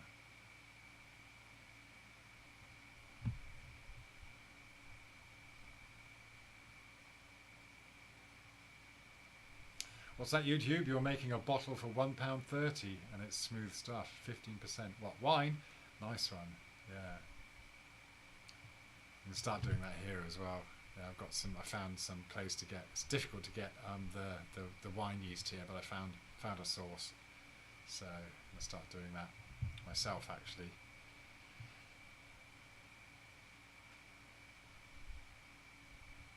Yeah, that's it, David Banner. I know, it's crazy, so much division amongst people that know we don't live on a globe. Yeah, that's it.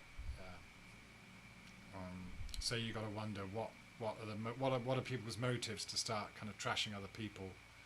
Yeah. I must admit it's difficult sometimes because, you know, I'm friends with all different. You know, I'm friends with different guys that hate this guy but don't like this. It's tough. It's a tough position to be in. Oh, what's that? Yes, yes. 118 East. Is that for the wine? Yeah. Okay. I've got a couple of different ones because I plan to make cider and wine. So, yeah. Thanks for that advice. There. Inrem, hello. So everyone's turning into a home brewing expert. Escape from the Matrix. Yeah. Oh, actually, on my Patreon, I put a video. No, not a video. Just a post out on my Patreon. Because I found a recipe for making your own detergent. So let me just show you here. One of the main ingredients is bicarbonate of soda. This is washing detergent, yeah. And then the one thing I found for sale online was sodium carbonate. So two cups of sodium carbonate. So it's what's it also called? It's called something ash. So maybe just sodium ash or sodium carbonate. So really cheap. Cost me about a couple of quid for this kilo bag. So 2 cups of that, 2 cups of bicarbonate of soda, a bit of sea salt, and some Epsom salts. Again, this is something I got by the kilo, Epsom salt there. Whoop. Yeah. And yeah, a bit of sea salt, and then some essential couple of drops of essential oil, like lavender or yeah. And it works a treat. You just need a spoon for a wash, and voila, it smells great. Soft clothes. You don't need any of that softener because you know we spend a lot on that kind of thing, and I hate it. So I finally found a way to do it. So if you want to get the recipe, go to my Patreon. There's a link in the description. There should be for the Patreon. You can join for free, or you can pay a little bit per month or whatever. Yeah. So, and I suppose while I'm at it, I should announce that there is a super chat thing now.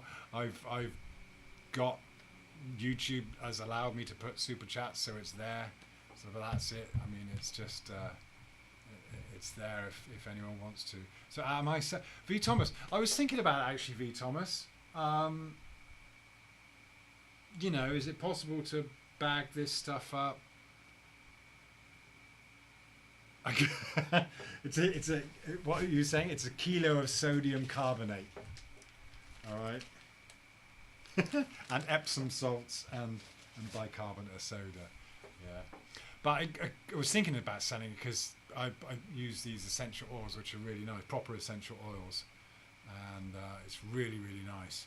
And it's funny because you just put a couple of drops in it, and the I suppose it just soaks up, and it really smells nice. Yeah. So yeah. Oh, Uncommon Sense. Thank you. Yeah, it's nice to, just been busy doing a lot of work, which is good. Got some, voice work coming up, and been editing books for people and things like that. So that's what I've been doing. I've actually been editing a book. It's coming out soon. It's called I'm Terribly Sorry. It's about British culture. Not my own book, but someone paid me to help them edit it. Yeah. So V Thomas, who else is an old hippie? Well, yeah, I'm an old hippie, I reckon. Yeah.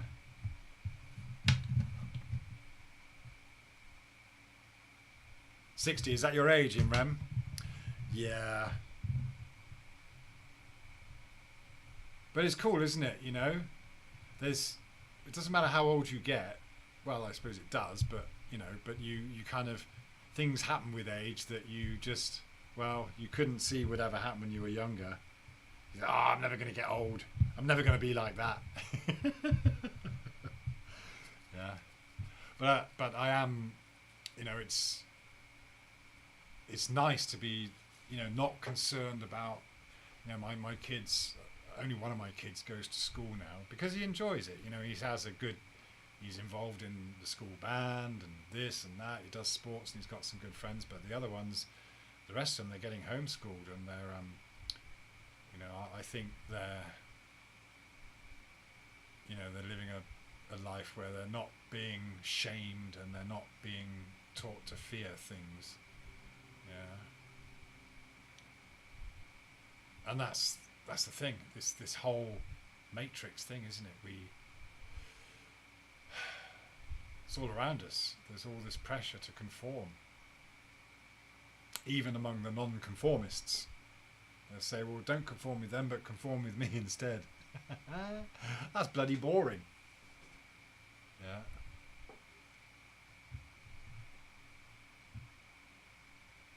All right, then. Now, what I'm going to do is... Let me just... okay. I'm going to... No, no, I didn't want to do that. Okay. Right,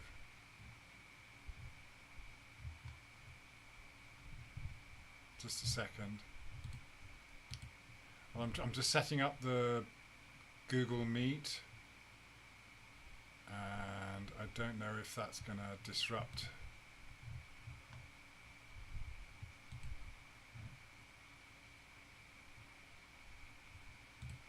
That. Okay. No, I'm gonna. Okay, sorry, I'm a bit. Okay. I'm going to put a link for Google Meet here. Can you still hear me? I've assigned my microphone to Google Meet, but could you just tell me if you can still hear me? Someone just give me a yes or something.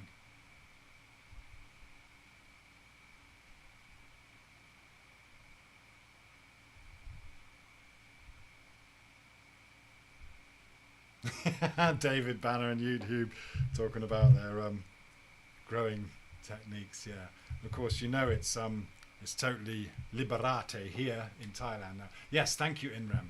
Okay, fantastic. Okay, so all right,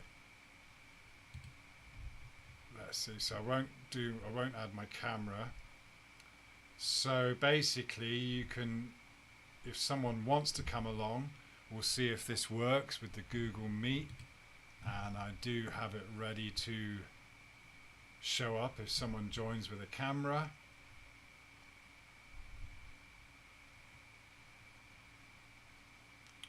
Doesn't matter what you believe. I've also got Skype, not on Discord though. I am, but I'm not. I'm not bothering with that at the moment. Yeah. So, one man, Phuket Word. Hope the family's doing well and your wife especially, and that your daughter is still singing. Oh, thank you, one man. Yeah, yeah. Wife she's struggling with whatever is wrong with her. She's got a lot of pain in her hands and stuff, and she struggles. Yeah, but trying this and that, anything but kind of going to the hospital. Well, I mean, we've been to the hospital several times, but here it's very expensive to go to the hospital, and you just get given the runaround, you know. So, but thank you for your concerns, and yeah, I appreciate that, man. Likewise, I wish the same on you. Yeah.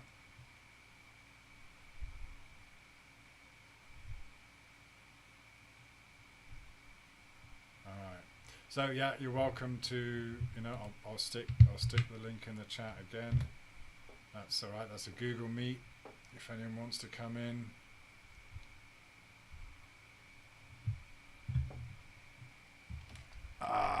Now I'm missing a vital piece of equipment. Okay.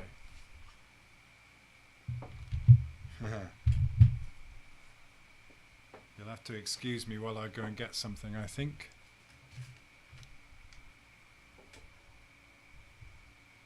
Yeah. Hang in there. I'll be right back.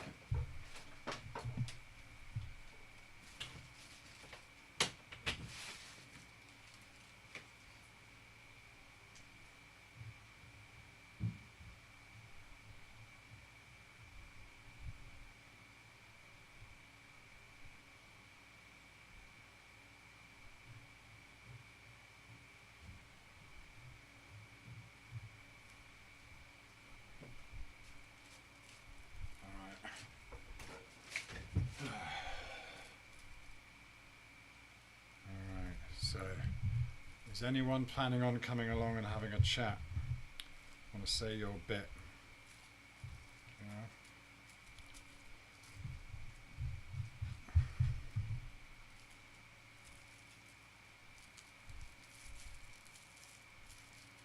Oh, that's cool, YouTube. One man's asking, what is the Thai law on magic? It's still a Class A. Mushrooms are still a Class A. Very easy to get from either from buffaloes, or I used to get from the elephant place, from elephant poo and buffalo poo. They grow very well here all year round, but they're still illegal. Yeah, so you can get busted for mushrooms. There's a story the other day I saw in the newspaper. Some English bloke came out on holiday with his family, but went home with a whole suitcase full of all these bags of weed. They must have seen it at the airport, but they didn't stop him at the Thai airport. They probably thought, what's the point? You know, he's not necessarily breaking a law in Thailand. We'll let him deal with the authorities when he was busted, of course. Yeah, had nothing in his suitcase but weed. It's stupid. I mean, you know, you could just, if you're going to try something like that, just take some seeds back or something.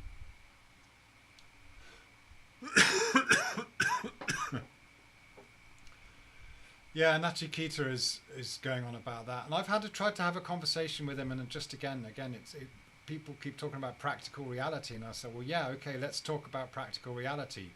There's a difference between constant movement and acceleration, and there are various ways you can create acceleration. So which one is it? And there's like, no, it's just movement. Oh, yeah.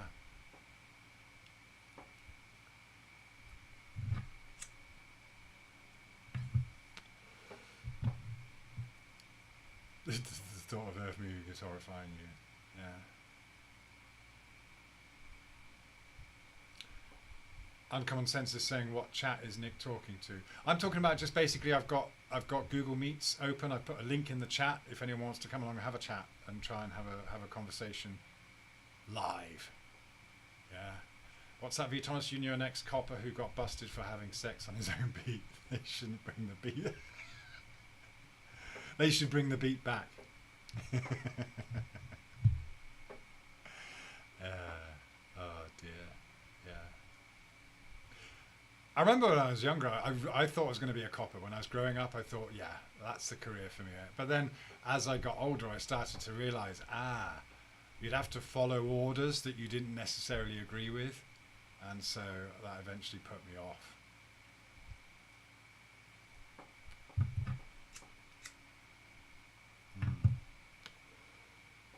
YouTube, have you been around the elephants recently? That was amazing. Oh, thanks. Yeah, not recently, no. I just kind of stopped collaborating with those guys for various reasons. It was, the elephants are well looked after and everything, but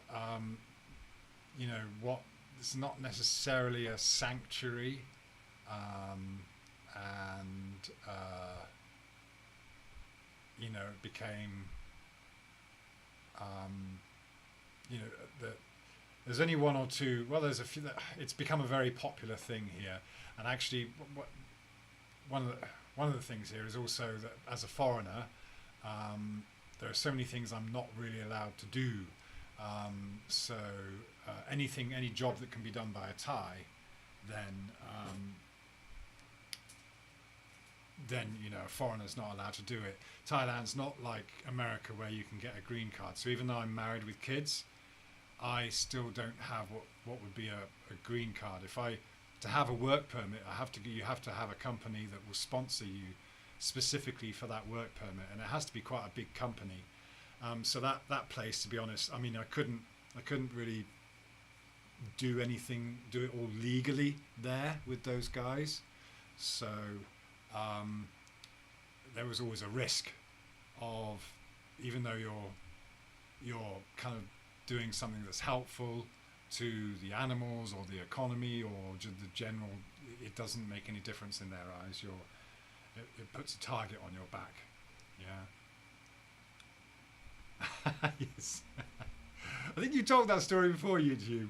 The elephant took a packet of Monster Munch from you. Yeah. I'm sure you were. Yeah. But elephants, you can't trust them. They're very, they are immensely strong.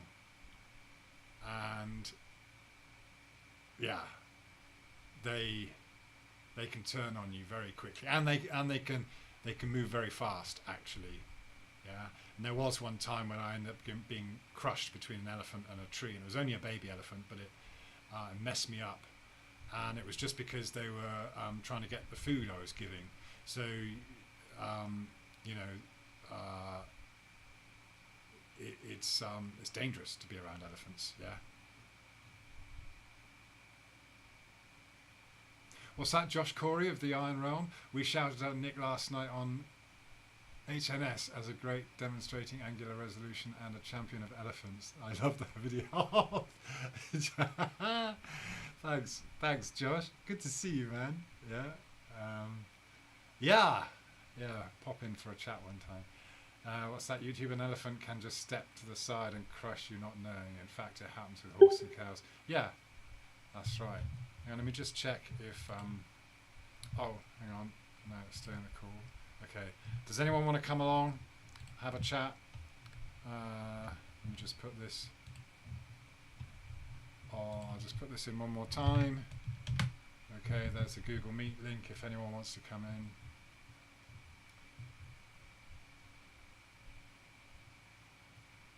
in. Lucky boy, one man. Yeah.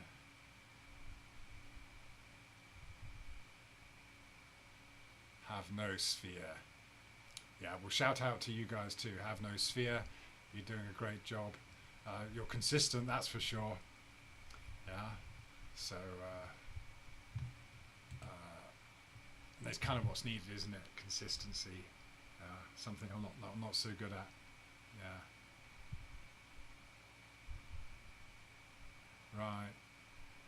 Yeah, I am also writing a book at the moment, and it's between other work, but it's coming on. It's coming on. It's I don't know if I'll get it out by Christmas time, but we'll see. Yeah, it's a work in progress.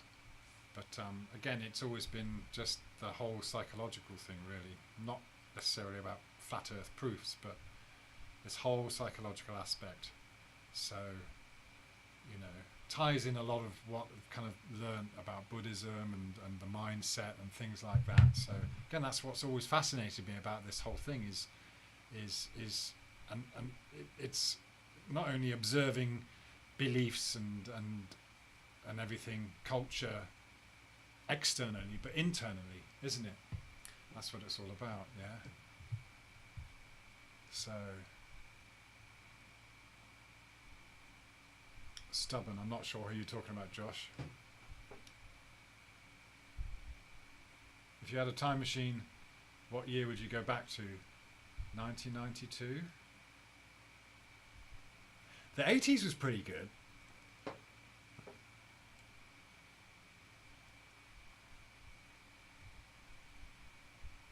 Yeah, V. Thomas. Yeah, there isn't a creator in Buddhism. Yeah, it's again, that's the thing with Buddhism. There, even the Buddha would not answer these questions. He might or might not have had the knowledge, or again, just that knowledge that it's unexplainable. But if someone asked the Buddha, for example, about eternity, is there eternal life? He wouldn't answer the question. He would just stay quiet. He wouldn't give an opinion either way. And so, yeah, I mean. So obviously it's all about karma. It's basically, you are your actions, your thoughts and your desires and your actions that follow from that they create your karma. And what implications that has in the afterlife is not really outlined or defined or claimed. And this whole place is considered to be a realm, a very magical one, in which you've got, for example, the physics that we could talk about in terms of Newtonian or Einsteinian physics in that kind of physical way, but also there's the whole karmic, the physics of karma. So there's this whole dynamic going on, and it is all about it's just about that. It's about studying the self. So you've got the body, you've got you see the mind and the soul are going to be different things, I suppose, in the same way that you talk about the Trinity in Christianity. But of course, the mind is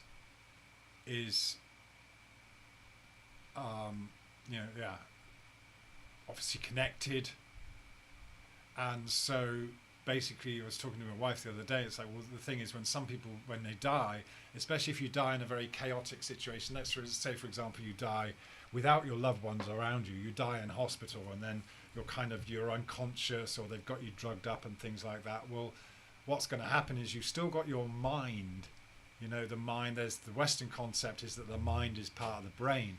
The Buddhist philosophy or the Asian really doesn't see it that way.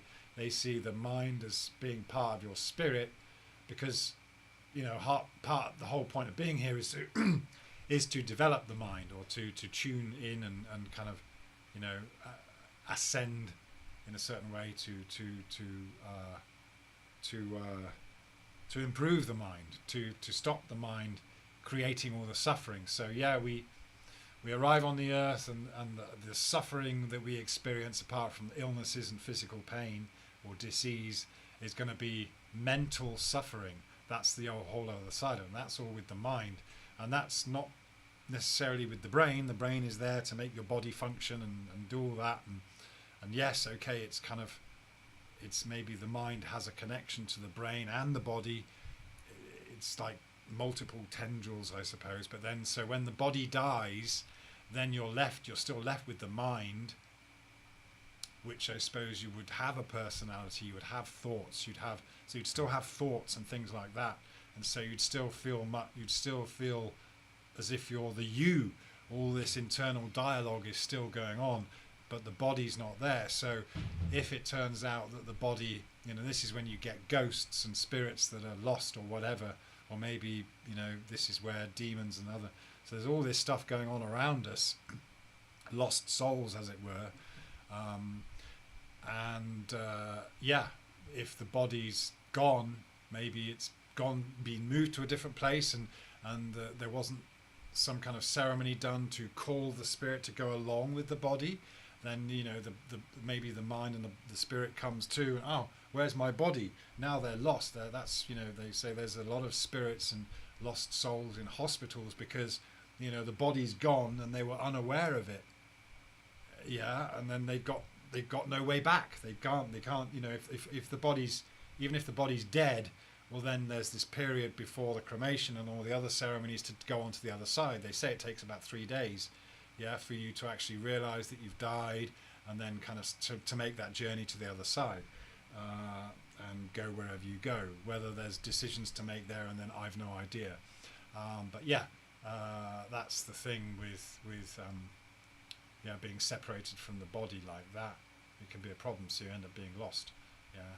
So yeah, I mean, I know other people have talked about this, where the beliefs that you form in life can still carry over into the spirit world or whatever, and that's the thing. So maybe it's essential that we do develop our minds and our spirits and our soul to a higher level in preparation for death, because if you're still in that kind of very low frequency thing, if you're trapped in that, then maybe that does become a problem when you die.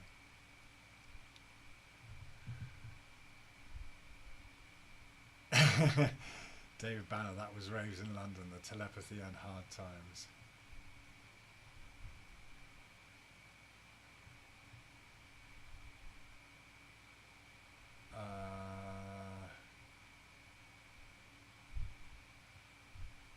V. Thomas, he's digging for dreams, but he's looking for life. Okay. Oh, hang on. What's that? Savage Bread and Circus.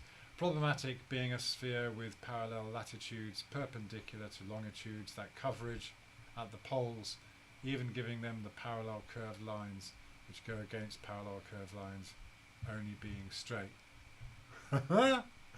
Okay. But that was, the whole kind of non-Euclidean thing, wasn't it? Where, okay, that was a big thing, wasn't it? How can we make parallel lines appear to converge? And so we take the how perspective and we convert that into mathematics, and yes, you've got your non-Euclidean geometry. Yeah, okay. Yeah, raves, so you were in London there, were you, V. Thomas? Raves in London were, yeah.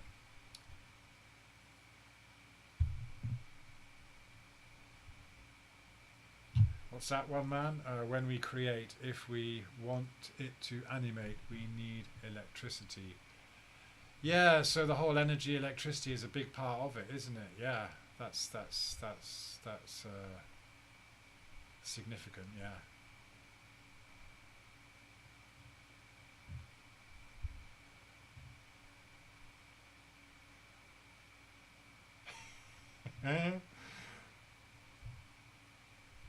Oh, YouTube, 1991 Dreamscape 1 flyer sold on eBay for 26 quid back in the day. Okay. What's that? Lamel forever. Hospital pronounced my mum dead. We went to the hospital and felt she wasn't. and she came to for about 2 weeks. Then she moved on. Oh, well, yeah, it's amazing. Obviously oh, it's good you had that time together, right? That's important. So yeah, it's weird how that all works out sometimes, and yeah, I mean things do get esoteric when it comes to life and death, don't they? It's totally yeah. And I was wondering what would happen if for example,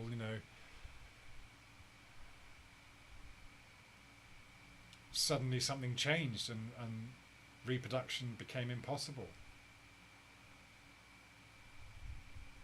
One man, some things look like they're doing one thing, but when tested, they are doing something else.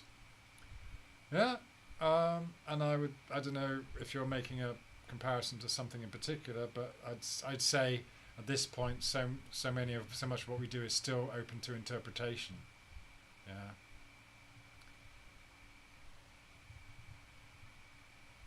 yeah, but isn't it? I'm sorry if I don't say your name right. Lamel, is that right? Lamel forever. I mean, yeah, it's tough, isn't it? But who knows what really happens when we die? But if you know, and in fact, it was really interesting because Chad was reading a story to my youngest daughter the other day, and I mentioned about just in kind of passing, you just probably for whatever reason we're talking about death, but not in depth, and said, I just go on and get reborn, and she said, oh really? And it was like, wow, I'd something I'd just said as a possibility off the cuff that, but that that was obviously a big thing for her, and yeah, and hopefully that's a positive thing. That okay, but then I was thinking, okay, I hope that doesn't mean that she thinks it's okay to just die and then you come back like a computer game. I have to elaborate on that a bit for her, I suppose. But yeah. I'd say, I think, Lamel, we can say that, yeah, that there is obviously a reason and we're probably not always aware of it, but from what I can gather, the whole point of being here at this moment is to try and improve and, to wake up from that, to ascend in some kind of way, away from those things that are very earthy, conflict. Yeah, you can. It's funny because your views, you can become very detached, and that would seem like a bad thing. You'd seem like you're not empathetic, but then it's like, yeah, well, this realization, I suppose, ultimately the realization with yourself that yeah, we are just passing through. It's an experience, and there's more experiences to be had beyond.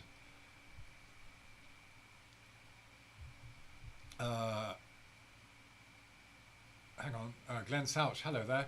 Energy and mass can neither be created nor destroyed, only transferred or transformed. Yeah, but I suppose there's got to be a source. So, and is the earth or the sky, the sun, an infinite source? Where does the energy come from? Still unanswerable. But then, sorry, I'm going to come back to, there was a question there. Is that Setanta 70? Have you looked at any of Sri Ramana Maharishi's teachings, Nick? Very interesting stuff. Rings a bell. Sri Ramana is, yeah, obviously Sri is that kind of name given to like a someone who's like a demigod or a kind of a guru or someone who's reached a very high status there.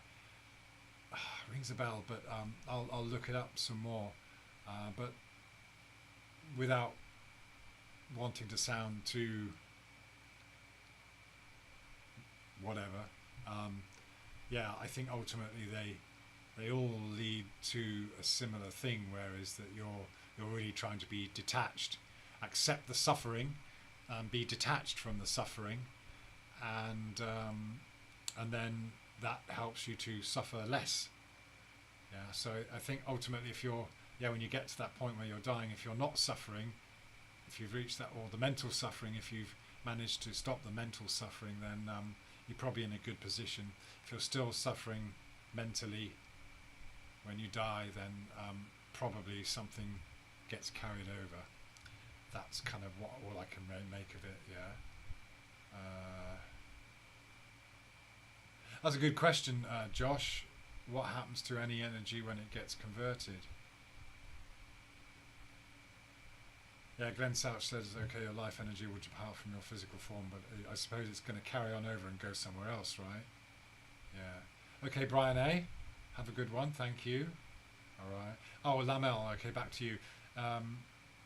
It seems that she felt we were not ready for her to move on, so she gave us a little more time to come to grips with it. Interesting.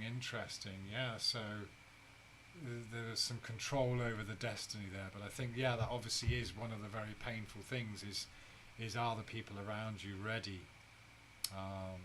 Yeah, and I suppose ultimately, again, that's something that we have to deal with, isn't it? We have to deal with that, you know.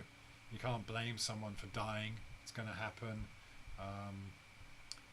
Yeah, it's a tough one, and I suppose that's part of the lesson in life that we have. You know, dealing with mortality.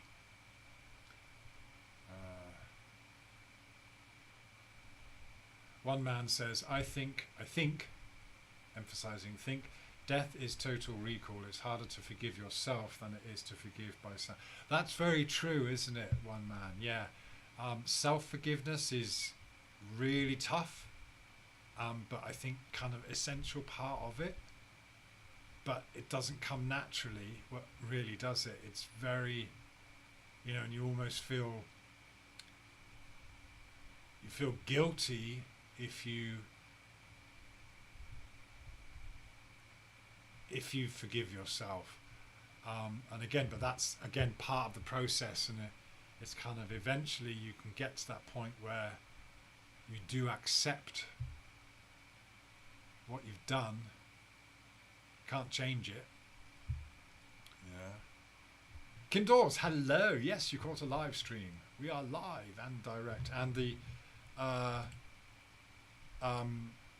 link is still there. If anyone's going to pop in, I'll put it back into the chat one more time, just to see if anyone's going to pop in.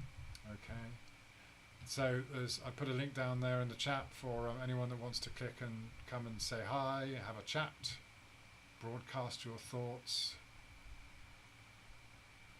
V. Thomas, your father, my father, the physicist, imagined God as a shaft of light. Yeah, well, light is a major part of it, isn't it? It's like, yeah. Again, we've got this really weird idea about God. It's not something we can, you know, it's everything, isn't it? It's the whole thing. We are part of it, the animals, the earth, yeah. And that's, it's part of the whole thing, rather than it's not necessarily someone or something outside that's created something. God is the kind of creation that's going on all around in all its forms. Yeah, the sun, the moon, the sky, the earth, us, animals, plants, the whole thing. Yeah, so it's like, yeah, it's kind of unfathomable to us, really, isn't it? Inrem says, I think the whole point of being here is to figure out what we need to do while we are here in order to move on to the higher plane of existence. If we fail, we at the end of life, we return here to try. I think you're going to say try again. Yeah, that makes a lot of sense, Inrem. Yeah, it does, doesn't it? So yeah, I think it is like a in some ways like a game. Like if you don't pass the level, then you go back, start again. Yeah. V. Thomas, don't blame them, miss them. Yeah, good one, V. Thomas. To figure it out again. Yes, okay, Inrem, I saw the end of that, yeah. V. Thomas, you're sitting in your parents' home and they're both gone. Yeah, it's, well, it's tough, isn't it? And of course, yeah, places hold memories, and there's the essence of them is still going to be there, and your memories are still there, and yeah, some people cope with that in different ways, don't they? Different people in different ways, right? Some people might kind of just try to shut out or get rid of or not have any memories of that past around, or keep it to a minimum, where others will just embrace it or keep them around. We all deal with it differently. Josh says, I'm a fragment of a mirror whose whole design and shape is I do not know. Yeah, that's a good way of putting it, yeah. Or maybe like a hologram that no matter how small you make it, it's still always going to have the whole in it. V. Thomas, we're alive and dangerous to know. Pantheism, is that what that means? Is that the pantheism? Yeah. Josh says, nevertheless, with what I have, I can reflect light into the dark places of this world, into the dark places of human hearts. Ah, nice one, Josh. Yeah. 100% like from Inram there as well. Yeah. Okay. All right. Well, it's doesn't look like anyone's coming in. Last orders for coming in and having a chat. If you want to, the link's there. But if not, I think it's been a fantastic chat. And maybe do more of these as a kick-off to just kind of the myth busting. I put this as myth busting episode 1 because there's lots of myths you hear from the globe earthers, and hopefully if there are any globe earth believers or anti-flat earthers that are listening, then some of their misconceptions have been answered. Yeah. And there's nothing wrong with exploration as far as I'm concerned. If you find out things by going as far south as you can, then great. But to put things on people and say, if it's not this, it must be that. Well, that's again just very narrow-minded, really, and I don't think any of us are into that. Yeah. All right. Thank you, V. Thomas. You have a good weekend as well. So yeah, I'm going to sign off for now, and it's been great. Really appreciate all coming in. Thank you very much. Yeah, and I'll try and make this a bit more regular on the weekends. Yeah. So you'll take care. Okay. Have a great weekend, and we'll speak very soon. All right. Over and out.